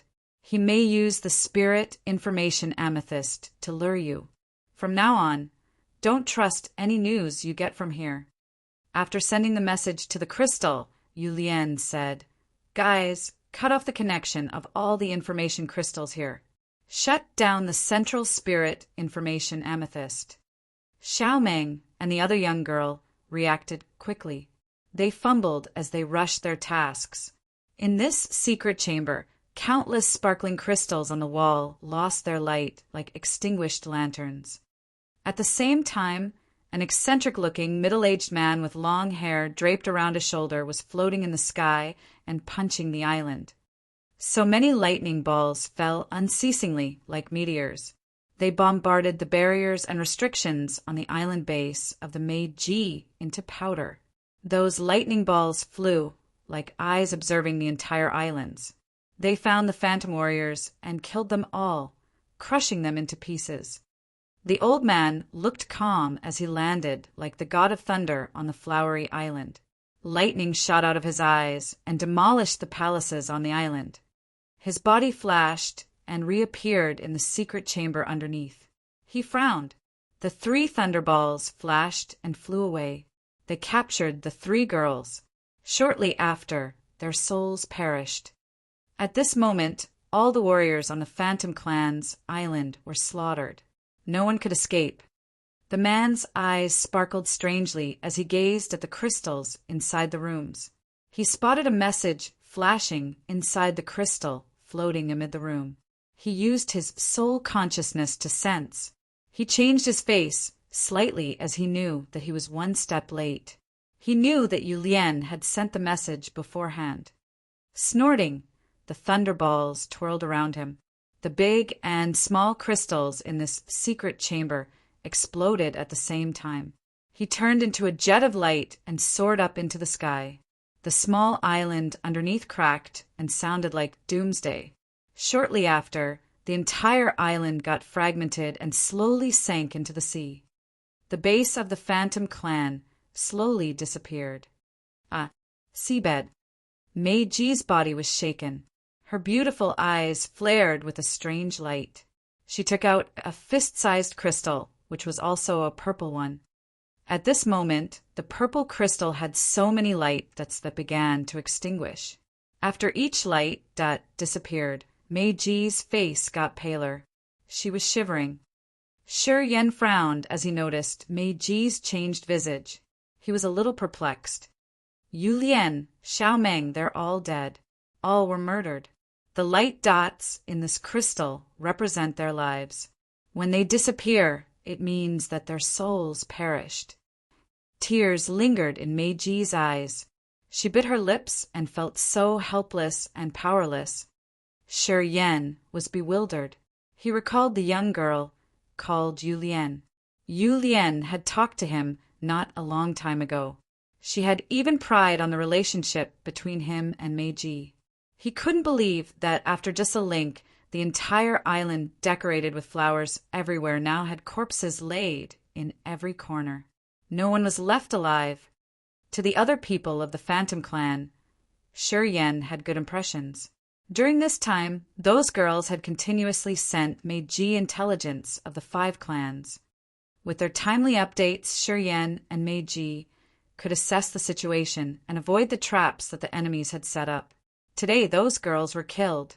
Shi Yen and Meiji had lost their eyes. They couldn't receive the information of the other 5 clans' commotions. They wouldn't know what experts and preparations that the others had prepared for them. "Who did that?" grunted Shi Yen. "Farrell." Meiji hissed. Yu Lian knew that they couldn't escape. "She sent me the message at the critical moment. She told me that I had to be careful and to not trust the news that I will receive later. She knew that she would be killed. It's the last message, she told me." "Farrell? Who is he?" asked Shi Yen skeptically. "One of the 3 territory ancestors in the Sea of Annihilation. The Emperor Sea Shark, Farrell, and Ricardo are all experts at the territory ancestor realm. Most of the time, they stay and cultivate on the seabed." They will only go to the sea surface to collect or exchange when they need some special material. Feral cultivates lightning and electric power Upanishad. He's close to the ancient monster clan. They rumored that he was the offspring of a human woman and an ancestor of the ancient monster clan. Because of the bloodline, even he isn't a pure blood, he has a close relationship with the ancient monster clan. Hussein and Yerberg, the ones we killed, often brought him various gifts on special occasions of the ancient monster clan. They consider him their senior, but he rarely cares about the clan's business. This time he slaughtered our island because of Yerberg and Hussein's deaths. Pausing for a while, Mei Ji's eyes were so sad. We have indirectly put you, Lian, Xiaomeng, and the others to death. Shi Yan sighed and comforted her. With your current realm and cultivation base, as long as you put more efforts in your cultivation, you will have a chance to take revenge soon. I know. Mei Ji wiped the tears in her eyes and gritted her teeth. I swear, I will take revenge for her. I will kill Feral and use that life to worship you, Lian, and the others. They died for us. I have the same responsibility. I will remember Feral's name, said Shi Yan in a low-pitched voice. From now on, we can't count on my clan's intelligence anymore. Mei Ji tried to subside the agony in her heart and sort her thoughts. Feral has taken action. It means that the real experts of the Sea of Annihilation are going to aim at us. It'll be very rough for the coming time. We shouldn't let anyone corner us. Or else, when a territory ancestor comes, our efforts will have been for nothing. Yeah, for safety reasons, we should disguise ourselves too, Shi Yan said coldly and calmly. Yeah, from now on, we can't make any mistake. We have to mask every small detail that can reveal us.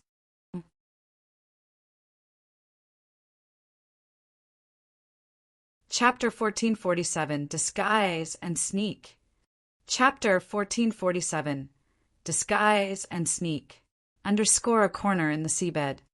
Tu Shirqi, Yiyun, and Dragon Lizard were moving around aimlessly. This area belonged to Emperor Sea Shark. They came here because they heard that many crews of the Sea Clan had disappeared mysteriously lately. The three of them began to doubt if it was related to Shi Yan somehow. Thus, they rushed here from another area to search around.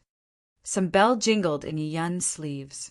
She focused on sensing for a while, her face stern. Breaking news. Hussein of the ancient monster clan was killed. None of his troops survived. Tu Shirqi and Dragon Lizard changed their countenances. Hussein was another important person who was killed recently. He was the manager of the ancient monster clan in the Sea of Annihilation. His position was similar to Mei Ji and Ling Mei. Also, he was murdered on the seabed. With his power and his background, not many people dared to kill him. Tu Shirqi doubted that Shi Yan's team had done that. They eventually confirmed that Shi Yan didn't have Mei Ji go with him. Gan Fu of the Devouring Clan was at the peak of a mortal realm, and she had dark energy. She was killed too. It was enough to prove that Shi Yan had some other experts accompanying him. With only Shi Yan and Mei Ji, they couldn't match Gan Fu. Moreover, Ling Mei, Yerberg, Telika, and Farlo were all dead. It had proven that one of the murderers were going to enter the territory ancestor realm soon. Thus, when they heard that Hussein was dead, they weren't very surprised. They suspected Shi Yan immediately. If the others knew Hussein's identity, they wouldn't have dared to kill him. I know Hussein also came to this area. The ancient monster clan should know where they died. Through a secret technique, they knew it when their bestial souls lost connection, said Tu Shirqi. Actually, they provided some details. They said it's in a rock forest, said Yiyun. A rock forest? Dragon Lizard's eyes brightened. I had senses with my soul consciousness, and I found a blocked area. It should be the rock forest. Let's go. The three of them accelerated and moved as if they were flying. They reached the rock forest quickly. Their bodies must have been buried. Let me dig them up. Dragon Lizard's human clone was hovering above the rock forest. He sent many spiral wisps of god power to the rock forest and dug up the area. Boom! One wisp of his god power hit something rigid. His eyes brightened. He immediately landed and released more god power to dig up a large area. Shortly after, Hussein's body and his subordinates, including the Sea Clan ladies, were found. Dragon Lizard focused and observed the withered corpses. He said, "Certainly. It has been around 3 days. They're close by, probably." Hussein was cut off by the cold energy. This cold energy likely came from Meiji. Tu Shirchi and Yin looked excited. It seems like they haven't been gone for a long time. Dragon Lizard pondered for a while and then said, "What will you do when you meet them? Will you kill them? Honestly, I owed that kid a favor, and you had invited him to join the mysterious Sky Clan. Have you made up your mind yet?" Tu Shirchi and his wife quieted down. After a while, Tu Shirchi said with a forced smile, "Ling Mei was the granddaughter of forefather Han Tian. If Shi Yan's team killed her, it will be very hard for us to decide. Of course, if Shi Yan agrees to join us with the Power Upanishad symbol tower, I think maybe forefather Han Tian will tolerate him. Yeah, Shi Yan's attitude is the key. If he agrees to join the mysterious Sky Clan, we can avoid the dispute," said Yin. "Otherwise, we will have to take action. We don't have another option. Or else, when forefather Han Tian knows this, we won't be able to explain it to him well." "Agree with me and give him a chance to choose," said Dragon Lizard. "Okay," Tu Shirchi nodded. Dragon Lizard exhaled in relief. He thought that he had repaid the kid's father. That's all he could do for him. They've left for only 3 days. They should be close by. Release the news. More people coming will force them out. "Right," agreed Tu Shirchi. I am Adams, and you are Masha. We're from the Heavenly Eye Clan. I'm your senior." "Sure," Yan was explaining to Meiji inside an emerald light cage. At this moment, their appearances had changed greatly. Shi Yan had rearranged his skeleton and muscles to turn himself into Adam's appearance from what he could memorize. Then he directed Meiji to change her beautiful face into Masha's. Adams and Masha were the members of the Heavenly Eye Clan with certified identities. If they had their appearances, they could solve a lot of problems. Well, this senior and junior relationship doesn't sound normal, does it? Meiji thinned her lips and glanced at the arm placed around her waist. Sure, Yen wasn't embarrassed as he smiled deliberately. "You shouldn't be like that. Your eyes are still so attractive. You need to dim the light in your eyes a little more. Moreover, the closed eye in your forehead should be a little more protruding. It's the unique mark of the Heavenly Eye Clan. Is it okay now?" Meiji was surprised. Her thoughts changed and her bright eyes became darker. She didn't look very attractive. "Yeah, not very different," Shiryan nodded. Noticing the dark gleam in her eyes, he was baffled for a while before he could mutter, "Don't think about Yu Lian and the others." Sigh. Meiji sighed weakly. "I can't let it go that quickly. Although I'm happy to go with you, I get so sad when I think about how they are all dead. You told me to dim my eyes. I suddenly remember them." Shiryan contemplated for a few seconds and then told her, "Don't worry. I promise that I will help you kill Feral. I think you have been seeing many warriors go to this sea area lately. We killed Hussein. I'm sure they will guess that we're nearby." Meiji sounded heavy. "Yeah, that's why we need to disguise ourselves. As long as we can conceal our auras, even when we face the ones seeking us, they won't know." Sure, Yen looked forward. "Many warriors are doing something on our way ahead. We can't avoid them. We must act more carefully." Meiji nodded. "I understand. I will try to get rid of my sorrow. I won't let it show on my face and affect our journey." The two of them used Adam's and Masha's disguise to move further. They slowed down and hid the sharp auras on their bodies. Half a day later. "There's a troop in front of us. Pay attention. We can't fight people here because there are more troops around. Once the battle takes place, they will swarm us, said Shiryen all of a sudden. Meiji gently nodded. A group of 6 warriors rested inside the reefs on the seabed. The 6 of them were sitting on a rock and closing their eyes to adjust their breathing. Apparently, they were terrestrial warriors. They had to use the light cage to protect their bodies from the water pressure. It was the difference between warriors from the sea surface and warriors from the seabed. The members of the Sea clan dwelled undersea. They didn't need to use an energy light cage to protect their bodies. They were born with the gift of being immune to the horrible water pressure here. The 6 of them included 5 males and 1 female. They were from the human clan, the clan with the largest population in this vast sea of stars. Only the female expert in this group had second sky of a mortal realm. The other 5 males were at first sky of a mortal realm. The 5 males looked to be middle-aged as they had many wrinkles. They were recovering with calm faces. The second sky of a mortal realm woman looked to be in her 40s. She had an average appearance, which wasn't as beautiful as Audrey in her disguise. However, the woman had elegant bearings that had made her more attractive. As the 2 groups were far from each other, the 5 men couldn't sense anything. However, the woman arched her brows, waking up and coughing slightly. The 5 middle-aged men shuddered and woke up. They bewilderedly looked at the woman. "Xiangrong, what happened?" asked a bony old man. The woman called Xiangrong stood up inside the green light cage and frowned. "Someone is coming." The 5 men jolted up immediately. They instinctively put her in the center of their protection. Although their realms were lower than hers, they had to protect this woman. Apparently, she had a high position.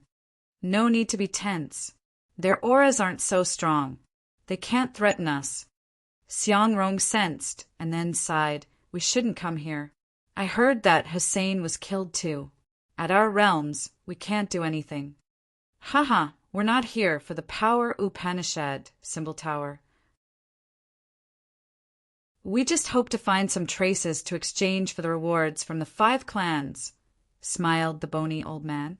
"The rewards from the 5 clans are really precious. We're here to try our luck. I heard that the seabed has many treasures and magical materials. If we encounter something, it will be worth the efforts we spent to get here." "Old Gu is right," nodded Xiangrong. "I couldn't see that point before." While they were talking, Shiryen and Meiji inside the light cage drifted toward them and looked at the 6 people of the human clan. Shiryen's eyes sparkled strangely. He focused on their clothes, but didn't seem to talk to them. He kept a distance from them and just wanted to pass. He didn't want to raise any trouble. While they were watching Xiangrong's team also observed them. After they found that the others weren't the wanted ones, they felt both disappointed and lucky. "We're from the Potion and Tool League. We came to the seabed to collect blacksmithing materials. Also, who are you?" Xiao Rong suddenly greeted them, smilingly. "Adams from the Heavenly Eye clan. This is Masha, my junior sister. We came to the seabed to travel around," introduced Shiryen. He looked at the clothes on Xiangrong's body and found many strange symbols on the hems. He was a little surprised indeed. While in Agate Star area, he happened to have the cannon of the Potion and Tool Pavilion, which he had handed to Fu Wei later. When he got it, he had checked and found similar symbols in the cannon. They weren't the absolute beginning characters, as they were special symbols used in refining pellets and forging treasures. The symbols on Xiangrong's clothes were the same as the ones he had seen in the cannon. It surprised Shiryen discreetly. Potion and Tool Pavilion and Potion and Tool League. Was there a relationship between them? Shiryen was puzzled.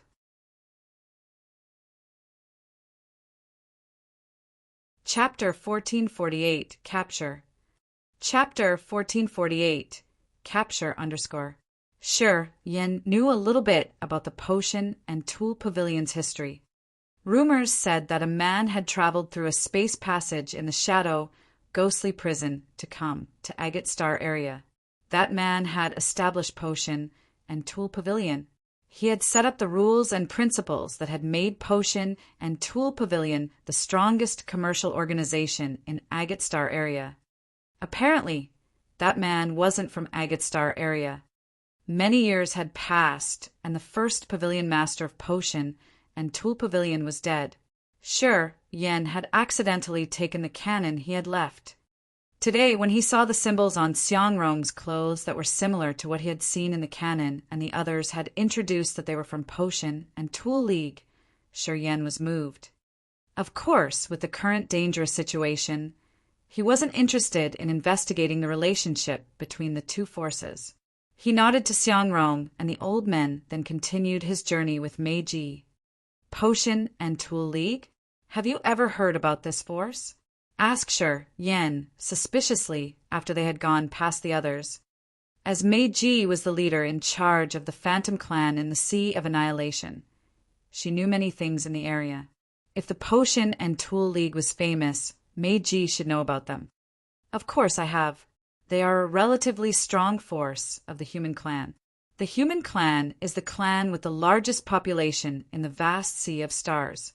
The total number of their members is several times bigger than the entire 7 clans. Anyway, human warriors aren't good at cultivating.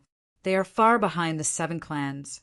Thus, the 7 clans have ruled many territories of the human clan. Our Phantom Clan also has some human territories, explained Meiji. Anyway, not all of them are weak. A small part of them is really powerful that even the 7 clans don't dare to ignore them. As there are so many of them, they have formed different forces. Potion and Tool League is a relatively strong force. They were formed by the human alchemists and blacksmiths to refine medicines and tools. They trade with us too. Generally speaking, they're just a normal force. They aren't stronger than the Water Tribe. They can hardly rebel against any clan among the 7 clans. Sure Yen nodded. Did you see the special symbols on the woman's clothes? Are they some special ranks for the blacksmiths and alchemists? They are the special symbols worn by human blacksmiths and alchemists. They are nothing strange. Those special symbols represent their ranks, and the material tool ranks too. Why did you notice them? Meiji sounded surprised. I found them special, said Sure Yen. There are many forces gathering. We must be more cautious. We shouldn't talk much to the others, reminded Meiji. Right. Heavenly Eye Clan? I didn't expect that warriors from a weak race would come to the seabed. They don't treasure their lives. After Sure Yen and Meiji had left, Old Gu ridiculed. As I know, the Heavenly Eye Clan is just a third-class clan. They live in a remote territory where there are constant wars. Of course, they don't have good lives. Not many warriors can cultivate to high realms. The Immortal Realm warriors are the best ones in the Heavenly Eye Clan, but if they come here, the others can kill them easily. Everybody has his own way to survive. Xiangring smiled. Our cultivate bases aren't enough to protect us here. Still, we came to see if we're lucky, didn't we? That's true, said Old Gu. Boom! A small explosion came from a strange pendant on Xiangrong's chest. She was baffled for a while before she took out a silver chain and observed the broken pendant. The pendant was broken, and it revealed a bizarre jade flake that was as big as a fingernail. It was glowing. Why is that? Xiangrong was surprised. What's that? Old Gu sounded suspicious. It's a piece of the Power Upanishad symbol tower. A precursor in our league had it a long time ago. We kept it in the vault all the time. I took it out when we departed to the seabed. I use a pendant to keep it. I was thinking that if this piece of Power Upanishad symbol tower can change somehow, when it came close to a complete Power Upanishad symbol tower. Xiangrong frowned. This piece was placed in the vault of the Potion and Tool League for so many years. It hadn't reacted or glowed even once. In fact, I decided to bring it this time for fun. I didn't think it could do anything. Old Goo was shaken, his eyes bright.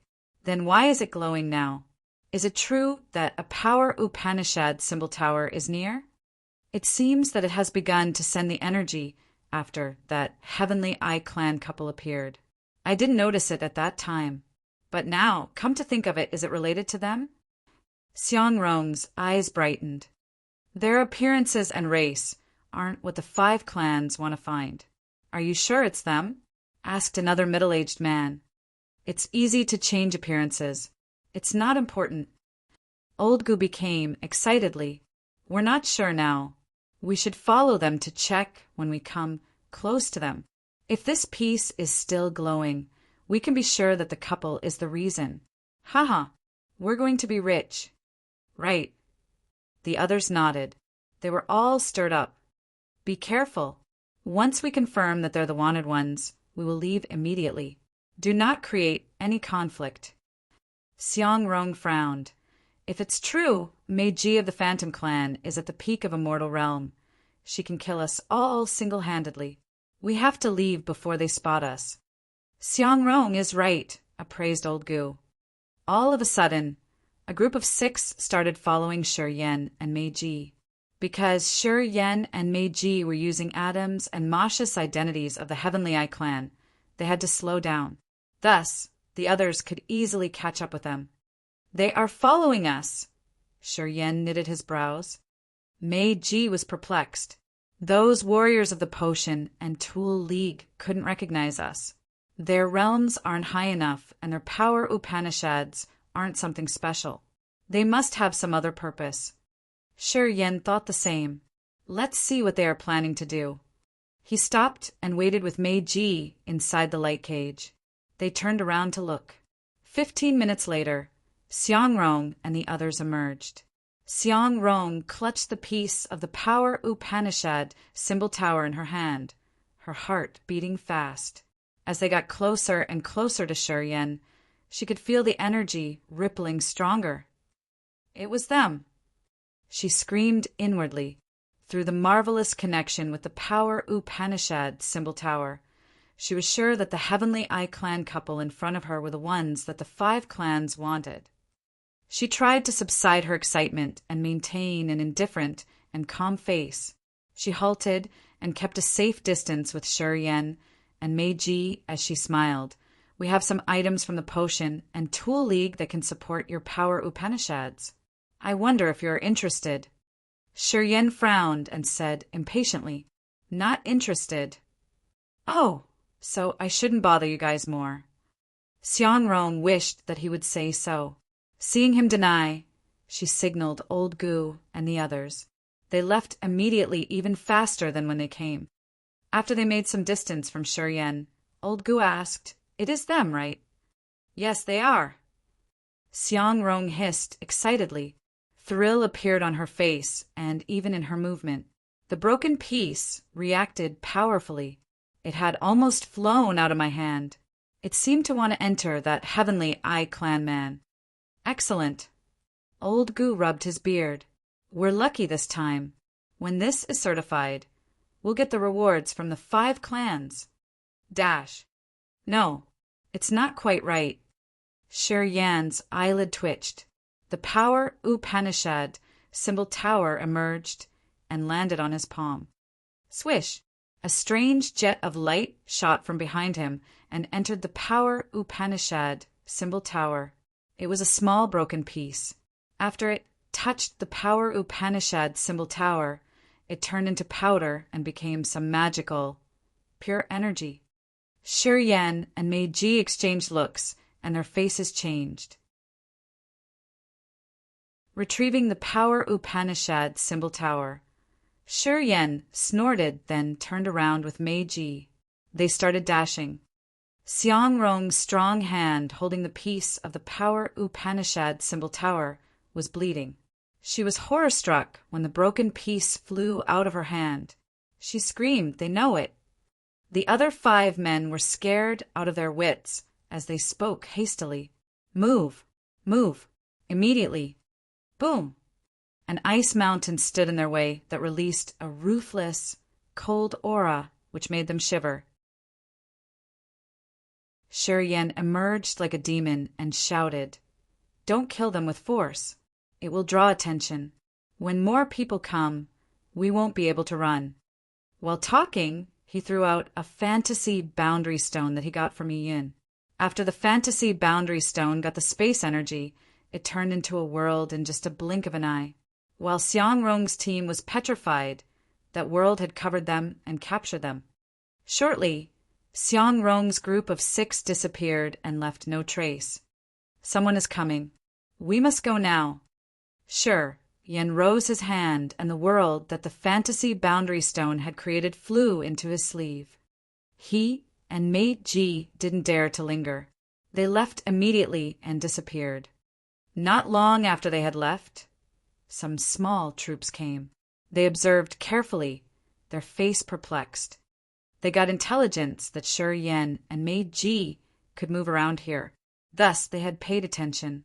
Whenever they smelled something wrong, they hurried to check.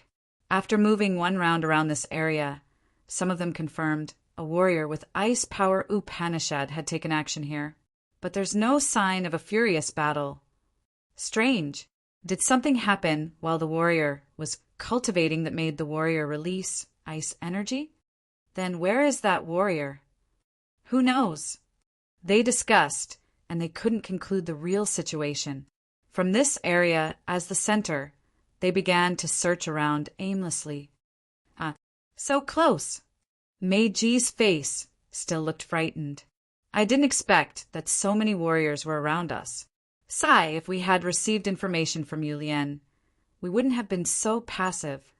When they reached a relatively safe area, Meiji exhaled in relief and asked, "What should we do with them?" "After we confirm that everything is fine, we'll kill them," said Shi Yan coldly.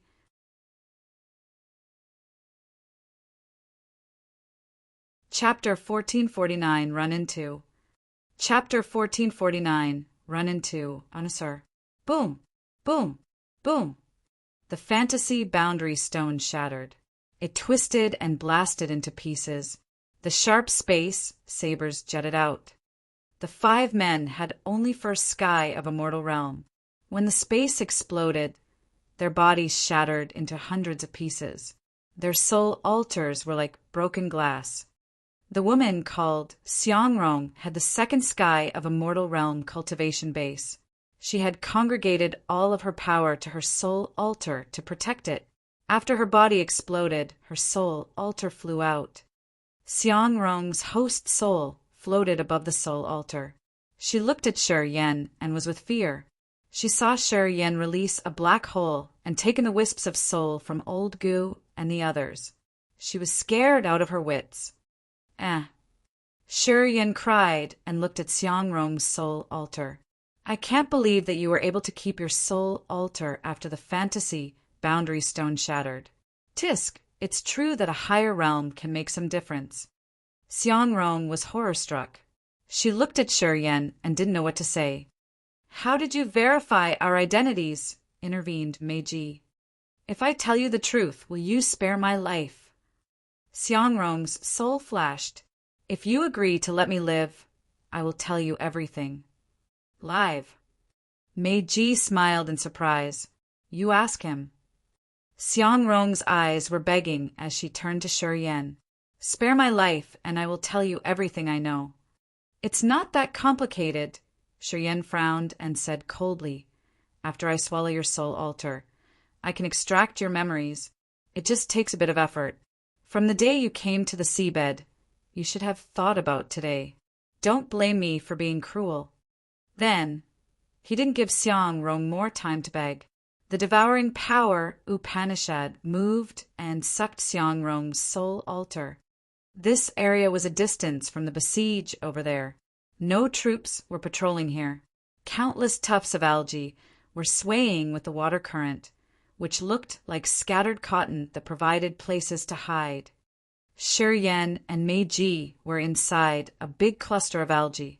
This kind of algae was so magical that it was able to cut off the sensitive soul somehow. After Xiangrong's soul altar was taken in, Shuryen immediately sat down cross-legged and retrieved the black hole into the tier of Power Upanishad. He used the soul consciousness to search her memories. He could only apply this method to extract the memories from a complete soul altar that he had taken. It was going to be very hard to extract memories from a shattered soul altar like old goose. The soul fragments were countless broken memory seals. It was almost impossible to recover them. Thus, he wasn't going to waste his energy on old goose and the others.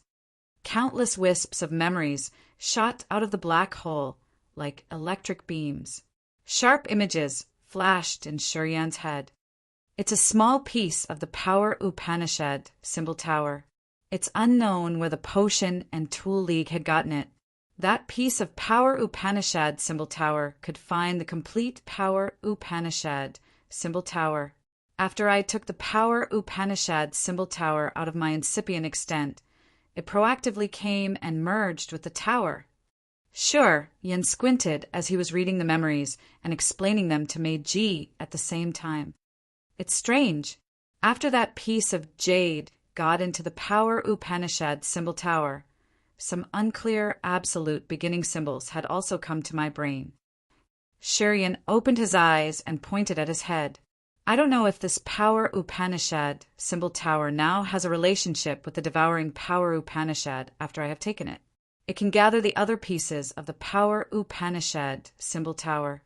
I can feel some vague change anyway. Is it possible? Meiji looked surprised. It's just my guess. Shuryen chuckled, squinting and searching the memories related to the Potion and Tool League from Xiangrong's soul. The Potion and Tool League was a human force with a long history.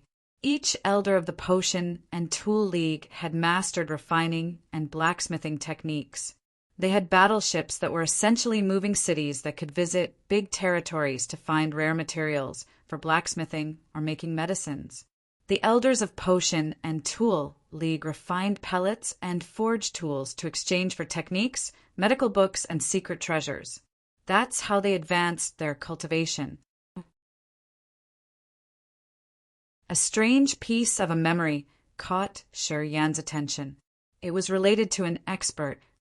In the long history of Potion and Tool League, there used to be an excellent blacksmith who was rumored to have grasped the marvelous technique to refine absolute, beginning divine weapons. That man had consumed a lot of rare and precious materials of Potion and Tool League to refine a half-complete divine weapon. Everybody in Potion and Tool League feared for him.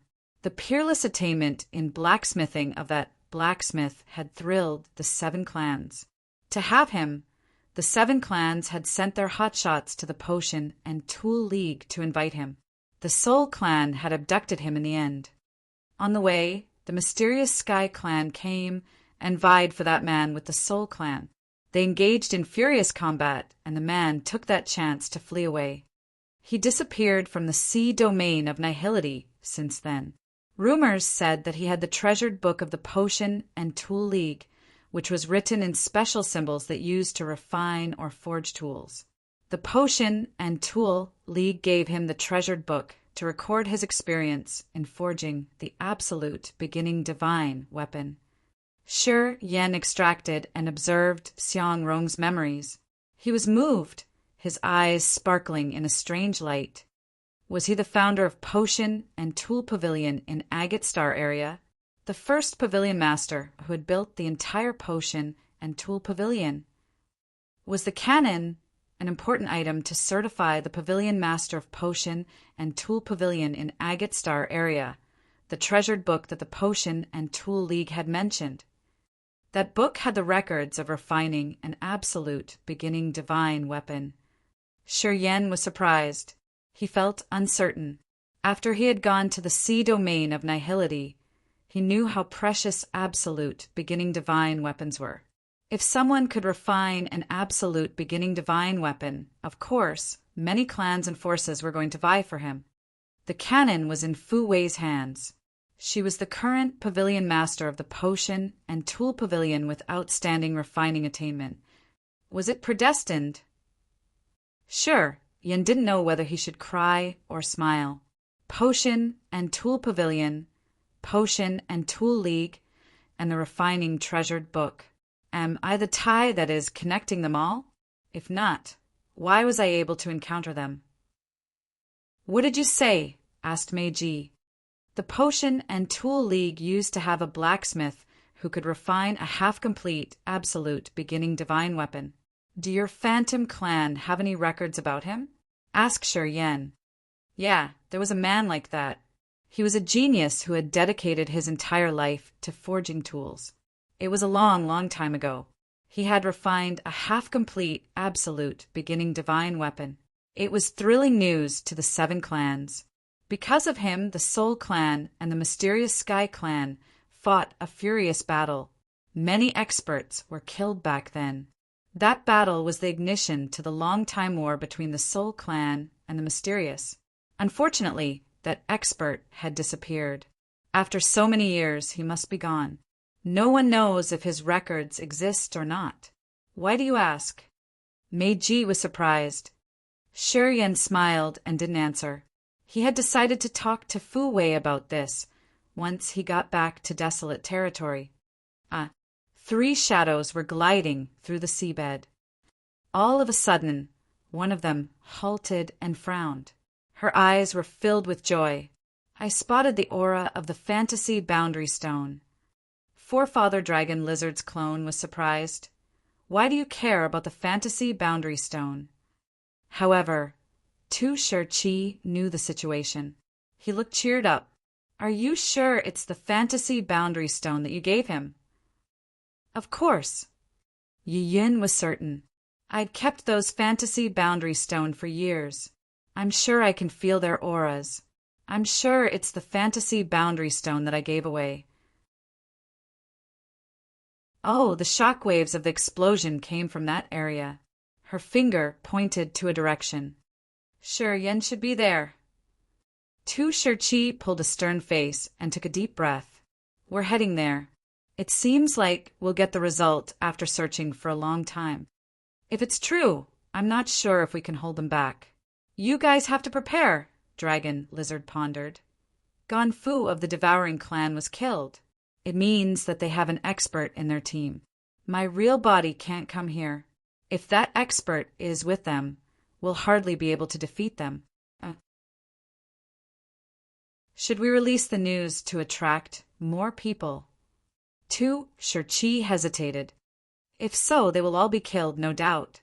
You should remember that you've agreed with me to give them a chance to choose. Dragon Lizard wore a grimace. Then we should go there directly, Tu Shi sighed. Then they moved at their max speed. Dash. Ahem. Do you need me to help you deal with the backfire of the Devouring Power Upanishad? Deep inside the field of algae, Meiji was embarrassed as she asked. Her watery eyes were filled with a shy passion. Shi Yen was using the Devouring Power Upanishad to swallow and refine Xiangrong's team's essence qi. He was bewildered for a while as he said, No one in this group of 6 has dark energy. I won't be backfired by negative energy. Okay, never mind. Meiji felt so awkward, her face blushing. She scolded Shi Yen for not understanding the romantic signals. She felt her teeth get itchy too. Shi Yen could see her charming, sexy gestures. He understood it immediately. But if you help me, I won't need to distract my mind just to deal with those negative energy. Directly releasing is the most comfortable way to me. Come, sit on my lap, he grinned and said deliberately. Meiji was both happy and shy when he said that. She suppressed her excitement as she said seriously, Forget it. You can deal with it yourself. I won't help you. Come here as you're told. Shi Yen grinned inwardly as he pulled a stern face. You should know that I like obedient women. Meiji thinned her lips as she said, All right.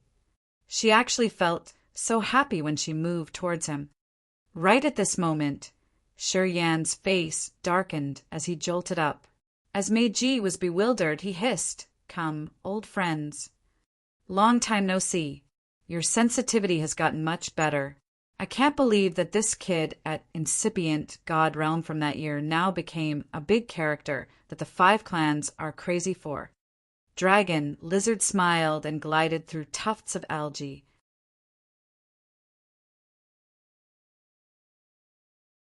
Chapter 1450 Deny Flatly. Chapter 1450 Deny Flatly _ Forefather Dragon Lizard. Meiji discolored slightly. An ice crystal emerged from her body. The cold energy had chilled down the entire sea area. Forefather Dragon Lizard was at the peak of a mortal realm. He just needed one more step to enter the territory ancestor realm. As the direct line children of Lizard, the absolute beginning creature, Dragon Lizard had many supernatural powers of the absolute beginning creatures. As they were both at the peak of a mortal realm, if they fought with their lives, Meiji wasn't sure if she could win. Of course, she didn't know that Forefather Dragon Lizard's real body wasn't here.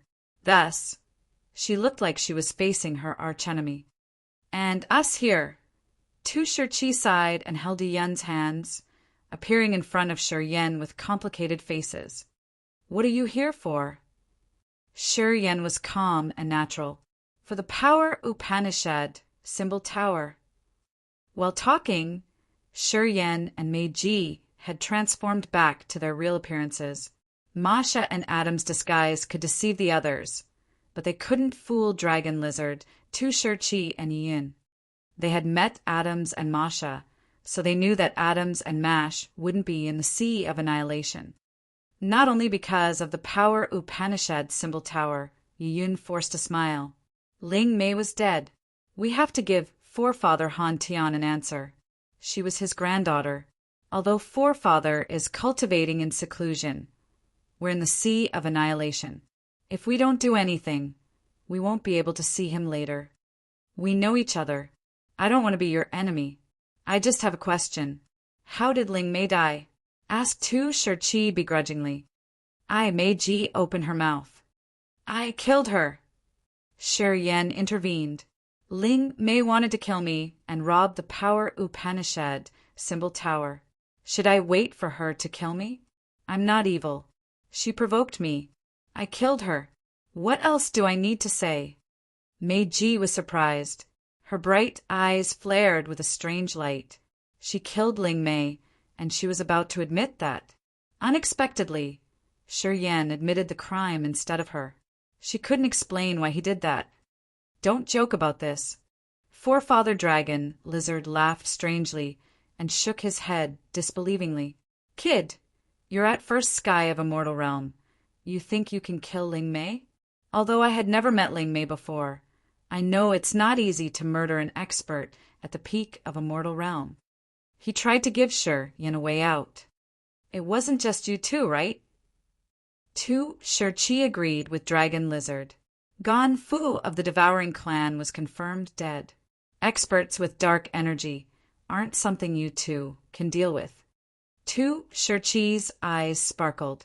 He observed and asked, Where are they? He was right. He knew that other people had joined this besides Shi Yen and Meiji. However, they didn't expect that Shi Yen had parted with the God Lord and others. They aren't here. I killed Ling Mei. It's true, whether you believe it or not. Shi Yen was stiff, his face dark. When you came to the seabed, we weren't friends anymore. Don't babble. What do you want from me? Of course. Tu Shirchi and Yin came to the deep seabed not only just to confirm Ling Mei's death. They also bore something else.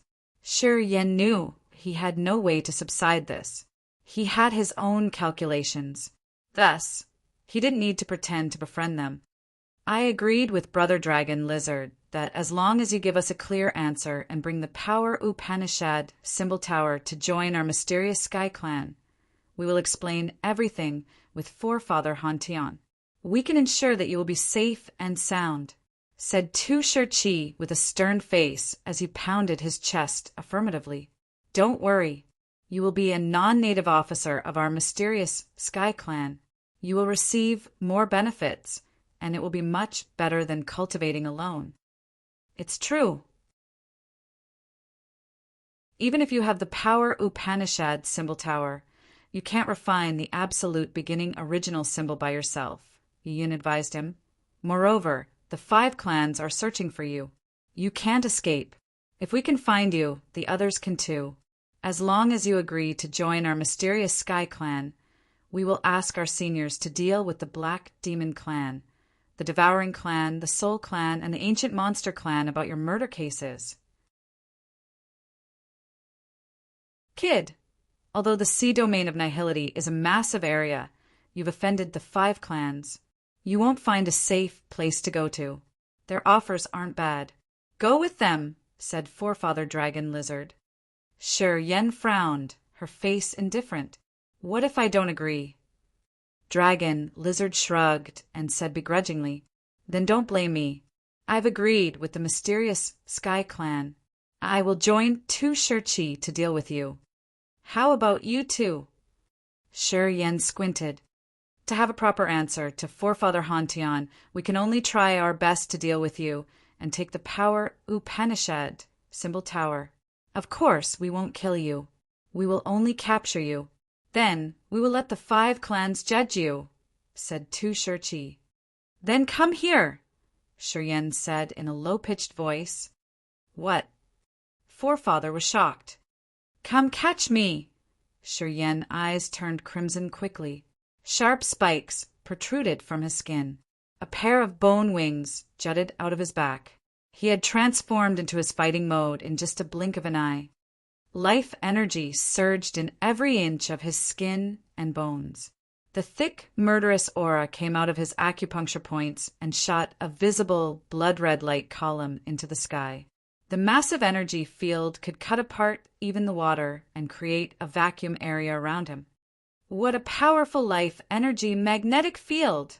Shouted Forefather Dragon Lizard, his face frightened. The fiercer the life energy field was, the higher the life form he reached. Shi Yen had transformed to his supreme fighting form, and the life energy from his body had almost reached Forefather Dragon Lizard's level. Dragon Lizard's real body could be as big as a small life star. Shi Yan's body was so small, but it contained an intimidating life magnetic field, which meant that his life form had evolved to a level high enough to shake Dragon Lizard. Kid, you're a freak. When I met you, your life energy field was thin and weak. Now, you've reached such a new height. It's amazing, really. Aside from him, Tu Shirchi and Meiji were also shaken. Meiji knew that Shurian got a great benefit after they had sex, but they hadn't undergone a fierce battle afterward. Thus, he hadn't used his fighting form. She couldn't know how advanced his life form was. But now, she knew that Shurian's life energy magnetic field could compare to the experts who were about to enter the territory ancestor realm. Really powerful indeed. Tu Shirchi looked bitter. Sigh. That little girl Ling Mei didn't listen to us. It's really bad. It would have been so good now if she didn't have a dispute with you guys. Right now, even though we know you're really bold, we have to take action. We're the members of the mysterious Sky Clan anyway. I'm sorry. It's not our own volition, sighed Yun. You don't need to take action, Meiji beamed. Although your life magnetic field is abundant, you're at only first sky of a mortal realm. I can handle them single-handedly. Fulgent snow lotuses bloomed from her chest. They were glowing in a mesmerizing white halo. Each lotus was chilly to the bone. Swoosh, swoosh, swoosh. So many snow lotuses flew out one by one from her ample bosom.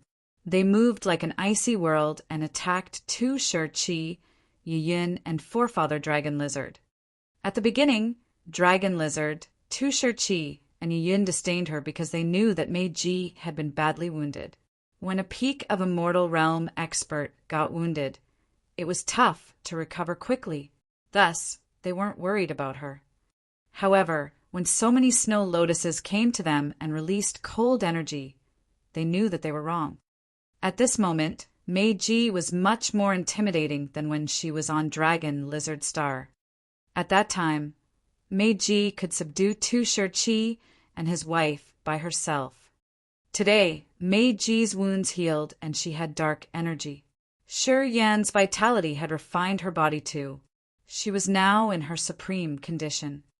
Mei Ji's face appeared in each lotus with different expressions. She was either smiling, winking, wincing, or staying calm. They were the powers of her soul. Swoosh, swoosh, swoosh. Cold, murky jets of terrifying energy shot through the water, like icicles, stabbing the other three. Even Forefather Dragon Lizard went numb. It looked like he had surging lava in his eyes, letting out a low roar. His clone released a phantom of his real body. A majestic, mountain-like beast emerged and roared at Mei Ji's face. If Shi Yan hadn't bothered me with his world-within-world fantasy boundary stones when we were on Dragon Lizard Star, I'm afraid that you would have been killed, as you have only third sky of Immortal Realm. You're as strong as Ling Mei. Ling Mei died by my hands. What do you think you can do? Mei Ji smiled, her eyes as cold as ice. Countless snow lotuses fell. Tu Shi and Yin felt extremely cold, their faces heavy. Melt. Forefather Dragon Lizard hissed and roared. The phantom of a giant beast became so hot as it was burning. It struggled on the seabed and used its big claws to hit the snow lotuses. It's useless. Mei Ji changed her techniques gently. So many snow lotuses released a cold light. They weren't afraid of the beast as if they were immortal flowers. If your real body is here, I'm not sure if I can't cope with you. But now you're just a clone. You can't trouble me that much. Peak of Glacier. Mei Ji pitched her voice. An ice mountain was conjured and it fell on the back of the giant beast. The beast was subdued and frozen. It couldn't even move to attack her further. Crack. Shi Yan raised one finger. 5 meteor-like arrows shot and destroyed Forefather Dragon Lizard's phantom. Dragon Lizard shivered and couldn't help but scream in agony. Let's go. Shi Yan didn't attack more and called for Mei Ji. Mei Ji was surprised, but she didn't say much. She nodded to him and retrieved the snow lotuses. They left quickly. Forefather Dragon Lizard and Tu Shi grimaced. They hovered, but didn't chase after the others. Why did we have to leave? Asked Mei Ji skeptically after they had left for a while. You and I could kill them, couldn't we? Big commotions could draw really powerful experts. Moreover, Forefather Dragon Lizard hasn't used his best powers yet. If he decides to destroy this clone to battle us, we can still get hurt even if we win. In this area, when we get hurt, we will have no chance to run or hide. Shi Yan answered her calmly. Mei Ji contemplated and then nodded. You're right. It's not our objective to kill many people. Our goal is to survive.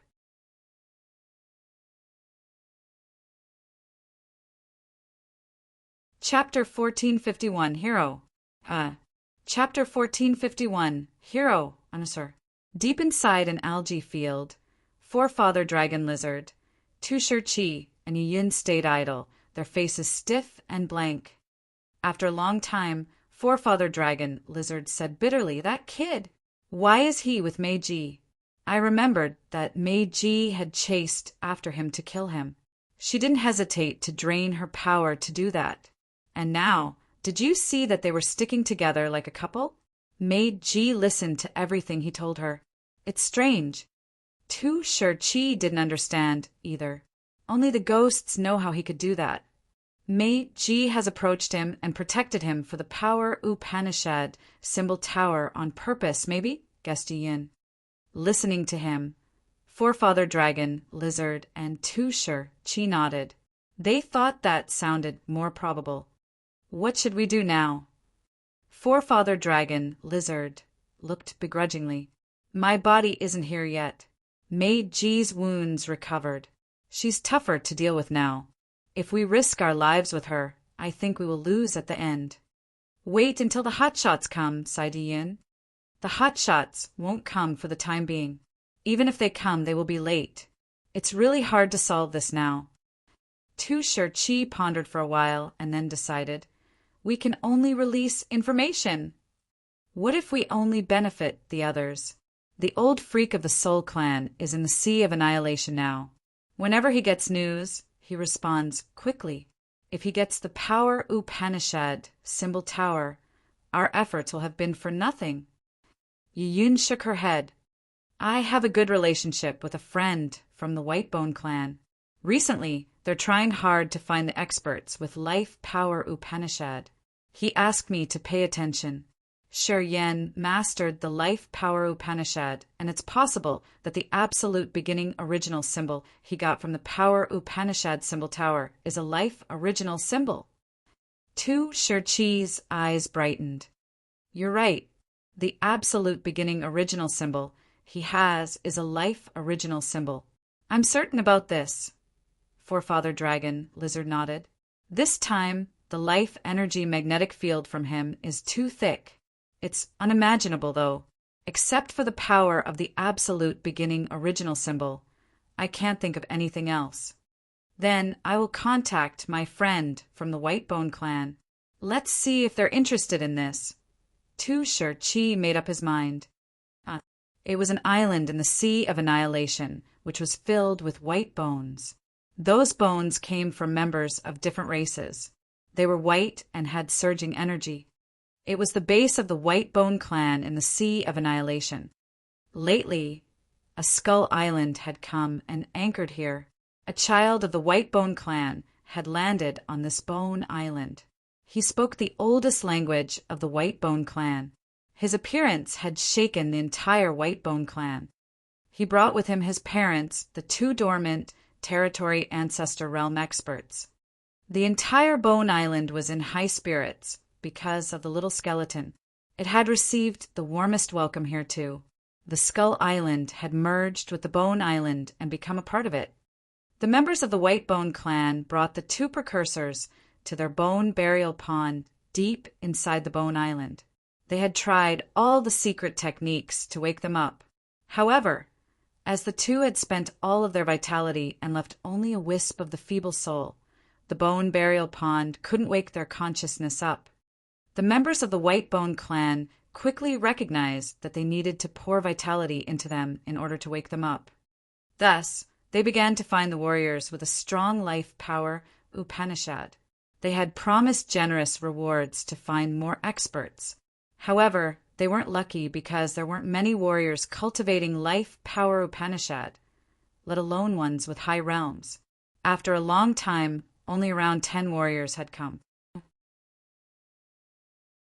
However, the highest realm of them was only at original God realm. The support from them was just an added grain of salt in the sea. The little skeleton's parents needed a lot more to be awakened.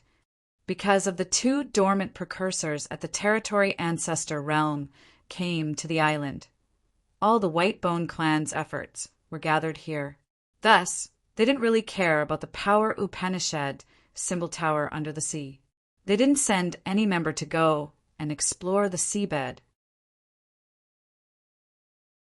The bone burial pond in the center of the Bone Island was covered with jades.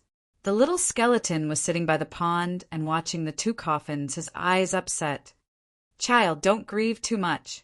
I'm sure we can wake them up, said an old man of the Whitebone clan in their special language. The true expert of our clan will come soon. They will know how. The little skeleton nodded quietly. One day, while the little skeleton was sitting still, a white light came from the sky. A massive skull island emerged in his vision and anchored by the island. Many strong warriors of the Whitebone clan appeared on the island. They were following a midget, old man who slowly laned from the sky. The Whitebone clan members on the Bone Island kneeled down to welcome them cheerfully. The old man from the Whitebone clan, who had just arrived, was about 1 meter tall. He wasn't even taller than the little skeleton.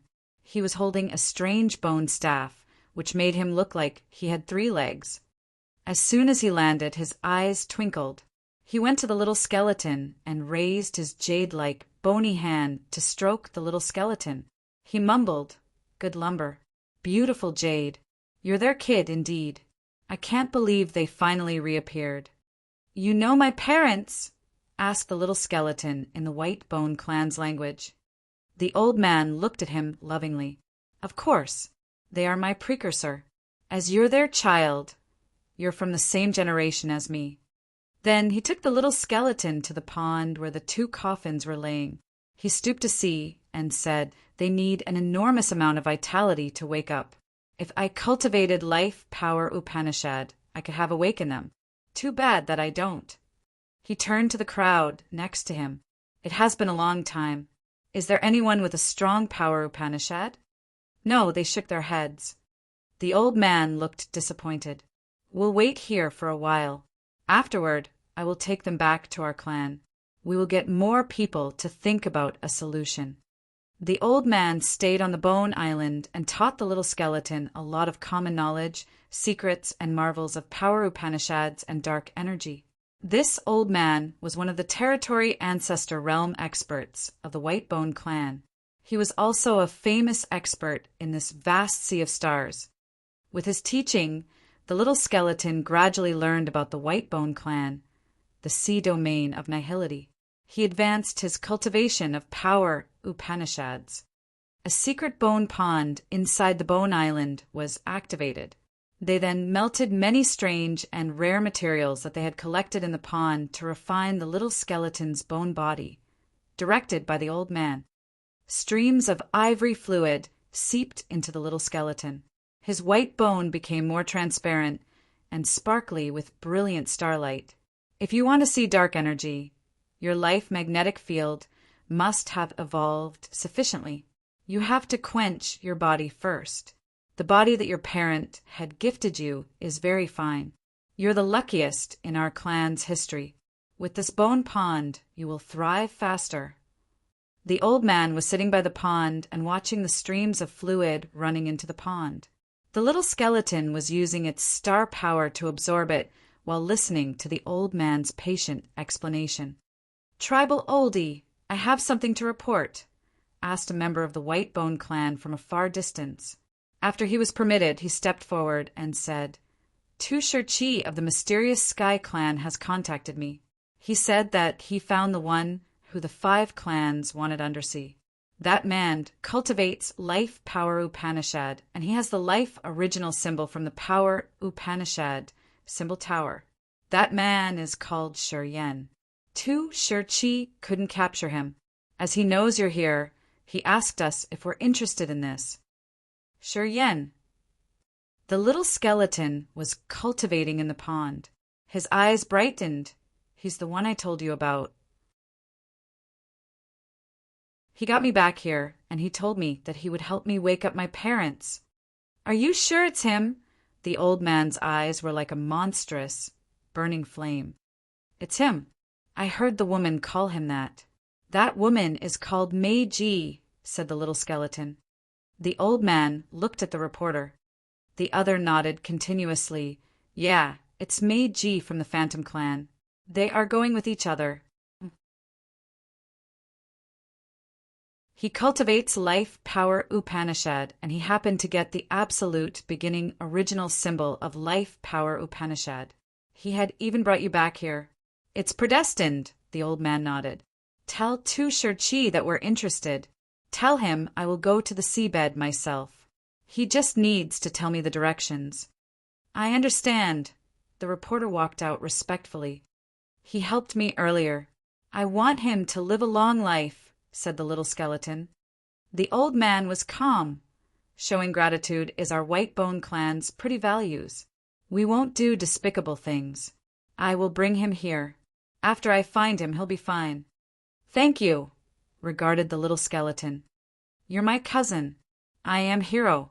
After you were born, my uncle and aunt went dormant. They haven't named you yet. We're not hurried. After they wake up, they will name you, Hero said seriously.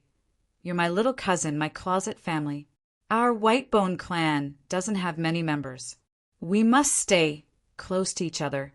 Family members won't compete against each O'Hare. It's the reason why we have the smallest population, but we can stand proudly in this sea domain of nihility. I understand, replied the little skeleton. All right, you stay here and cultivate. I'm going to the seabed to get him. Hero stood up. He was even shorter than the little skeleton, but his aura had made the members of the Whitebone clan admire him a lot. Cousin, please be careful, said the little skeleton all of a sudden. Don't worry. In this sea of annihilation, I don't have a rival right now, Hero said arrogantly. He left the Bone Island and dove into the Sea of Annihilation's seabed alone. Tu Shirchi, Yiyun, and Forefather Dragon Lizard were deep in an algae field. Tu Shirchi was holding a rock in his hand and sensing. Yiyun and Forefather Dragon Lizard were watching him. They knew that he was communicating with a member of the Whitebone clan. They were waiting with the hope that the Whitebone clan would send some expert to help them. Hero decided to come personally. After a while, Tu Shirchi announced, his face excited. Hero. Forefather Dragon Lizard was perplexed. Is it the hero, one of the 10 great territory ancestors? It's him. Tu Shirchi nodded certainly. It's bustling this time. Emperor Sea Star, Neptune, and Feral have come. Today, Hero decided to come too. Interesting. Forefather Dragon Lizard looked excited. I have longed for the battle between the territory ancestors. Perhaps I can watch them to learn dark energy.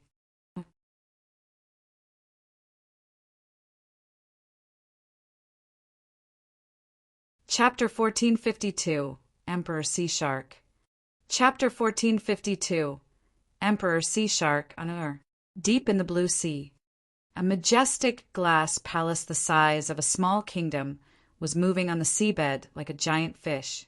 This palace had so many crystal towers with piles of jades, corals, and precious gemstones. It was indeed grand and luxurious. Several thousand warriors of the Sea Clan were staying inside that crystal palace. They all had strange figures and relatively high realms with cold and calm auras. The entire glass palace was like an island made of 10 high towers. The central hall was hundreds of meters tall. Atop the conical tower, Emperor Sea Shark squinted, his face serene. A Sea Clan warrior kneeled behind him and reported in a low voice, 3 more crews have disappeared mysteriously. They were close to us. Emperor Sea Shark closed his eyes. After pondering for a while, he rose one finger. A water current created an arrow and pointed in a direction. So many shadows glowed dimly. Our men died right where those shadows are. From when they disappeared, we could guess which way their killer went. The warriors' eyes brightened. From what we observed, they're pretty close by. Emperor Sea Shark nodded. A strange light sparkled in his eyes. Countless wisps of energy that were like a tsunami rippled from his body. The grand palace slowly ceased. His energy covered the entire palace and made it invisible. We shall wait for them. Deep inside a sea area, the bodies of the 5 dead Sea Clan warriors were buried. Their vitality and aura vanished. Sure, Yen wore a calm face and sat cross-legged. By him, Meiji was like an ice sculpture of a goddess with ice covering her entirely. The transparent ice made her beautiful in a different way. Swish, swish, swish. The sound of something freezing arose. From Meiji, the seawater was slowly freezing. In 10 breaths, she created a glacier and hit her body. Flows of cold energy expanded from the glacier, and the seawater became very cold. Inside the glacier, Meiji's breathing was long, and her eyebrows were transparent like the ice. She was wearing a long, bright silver dress which outlined her curves. In the extremely cold energy, she looked refreshed. After a while, the glacier melted. She got out of the ice, her eyes bright and joyful. Her god power had become more refined and abundant. Because of the dark energy's existence, she was getting closer to the territory ancestor realm every day. Today, she tried to transform her incipient extent to the territory, which was going to become her foundation to enter the territory ancestor realm.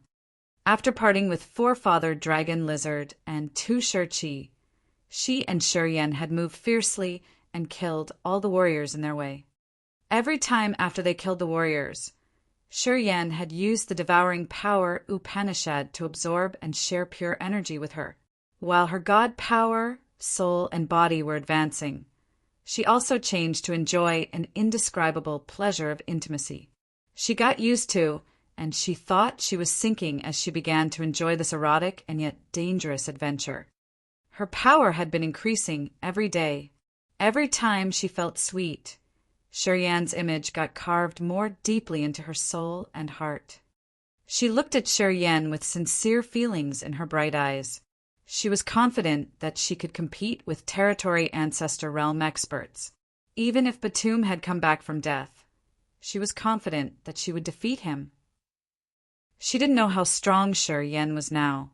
However, she knew that he was indeed intimidating because more than anyone, she understood the great benefits that the devouring power Upanishad had brought him. She also knew that Shiryen always used the energy refined by the devouring power Upanishad to quench his body. As he felt her watching, Shiryen opened his eyes and chuckled. "How do you feel?" "Couldn't have been better," smiled Meiji. "How about you? When can you reach second sky of a mortal realm?" "It's not far. I just need to understand my power Upanishads better. Whenever I meditate, I can feel the subtle but magical change of my power Upanishads." Shiryen contemplated. "I can't rush. The accumulation of body, soul, and God power also benefits me a lot. At our current speed, we're around 1 year from the territory entrance. I know it will be pretty tough later." "I don't want to finish this trip." Meiji walked forward and pulled his hand while pressing her voluptuous body against his. "This trip has been the most beautiful experience in my entire life. Even if I die, I won't regret it." Sure, Yen didn't say more. He turned around and pulled her into his tight embrace. In this deep blue sea, they looked at each other, smiled, and continued their journey. I don't know why I can't ease my restless mind after we entered this sea area. I feel bound as if I've been caged. Today, Shiryen said with a dark face while moving inside his starlight protection. They were very far from their first stop. Yen had released his soul consciousness to sense around. He didn't find any commotion or aura of living beings. Logically, they had pierced through a dangerous zone. However, after a while of strange calmness and quietness, Shiryen felt that something wasn't right. "We didn't find any warrior along the way. It's not normal." Meiji wore a serene face when he said that. "Yeah, it has been strangely smooth lately." "I always feel like something is wrong," Shiryen frowned, "but I can't tell why. I don't know what's the matter. Anyway, we have to be more cautious." "Okay." Several days later, they came to a beautiful area where so many magnificent jellyfish looked like 5-colored lanterns shining above their heads. The lights from them were so mesmerizing. As they were moving under the jellyfish, the dreamy scene above their heads had captured their minds for a while. However, shortly after, Shiryen discolored and said, "Those jellyfish have weak soul energy fluctuations. They're possibly the eyes that some expert released." Meiji was surprised. She knew that it wasn't going well. "If so, we're disclosed. We have to leave as fast as we can." Sure, Yen didn't say much and brought Meiji at the max speed toward the territory entrance. However, after 100 miles, his light cage bounced back as if it had bumped into an invisible barrier. Yen and Meiji were frightened. They knew that their assumption was correct. Unknowingly, they had entered a trap that someone had set up for them. Right behind them, a grand crystal palace slowly emerged with countless cold-faced Sea Clan warriors. An old Sea Clan expert was standing on the highest tower of the palace in the center. He looked at them from a far distance and said deliberately, "We've been waiting for you for a long time. Emperor Sea Shark." Meiji couldn't help but scream. "You guys have killed more than 10 of my crews. By the time they were killed, I figured out your route. We've been hiding here and waiting for you for a long time. Yeah, after 10 days, you finally showed up. You didn't fail me, indeed. Emperor Sea Shark pitched his voice. Meiji, I know you. I don't want to provoke your phantom clan. I'm going to make my request clear right now.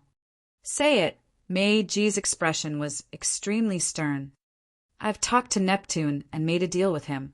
Anyway, because of you, Meiji, I will give you away. Emperor Sea Shark's voice was cold and nonchalant. You tell him to hand over the Power Upanishad symbol tower and the absolute beginning original symbol. I will let you go as if I have never seen you. It's the best deal I can give you. Emperor Sea Shark had agreed with Neptune that if he found Shi Yen and Meiji, he would tell Neptune first. However, Emperor Sea Shark had his own plans. According to Neptune, once he told him Shi Yen and Meiji's whereabouts, they wouldn't be able to escape death, and he wouldn't be able to get the Power Upanishad symbol tower and absolute beginning original symbol either. Neptune would take them all. Neptune had promised Emperor Sea Shark to refine him an absolute beginning original symbol first. Anyway, Emperor Sea Shark knew there was a better option. Taking the Power Upanishad symbol tower and absolute beginning original symbol without offending the Phantom Clan. Wasn't that a better option? Who is he? Shi Yen pulled himself together. He knew it would be the toughest step in this undersea journey. I can sense that he's a territory ancestor realm expert. His aura is really domineering. Emperor Sea Shark is the overlord of the seabed at first sky of territory ancestor realm. He's always cultivating under the sea. He rarely leaves the seabed. The 7 great clans don't want to mess with him, said Meiji in a low-pitched tone. He's Neptune's friend. Anyway, I think their friendship isn't good enough. Otherwise, he would kill us without talking. Tribal oldie, what about our dead fellows? Screamed a Sea Clan warrior. Emperor Sea Shark looked cold as he said, the Power Upanishad symbol tower and the absolute beginning original symbol are the prices that they have to pay for my grandchildren's death. If they agree to hand the items over, we can save a lot of effort. He had his own concerns. Although he was at the territory ancestor realm, if he had to forcefully antagonize a force like the Phantom Clan, he wasn't so sure. He didn't want to let Neptune make use of him. If he killed Meiji, the Phantom experts would come to the seabed.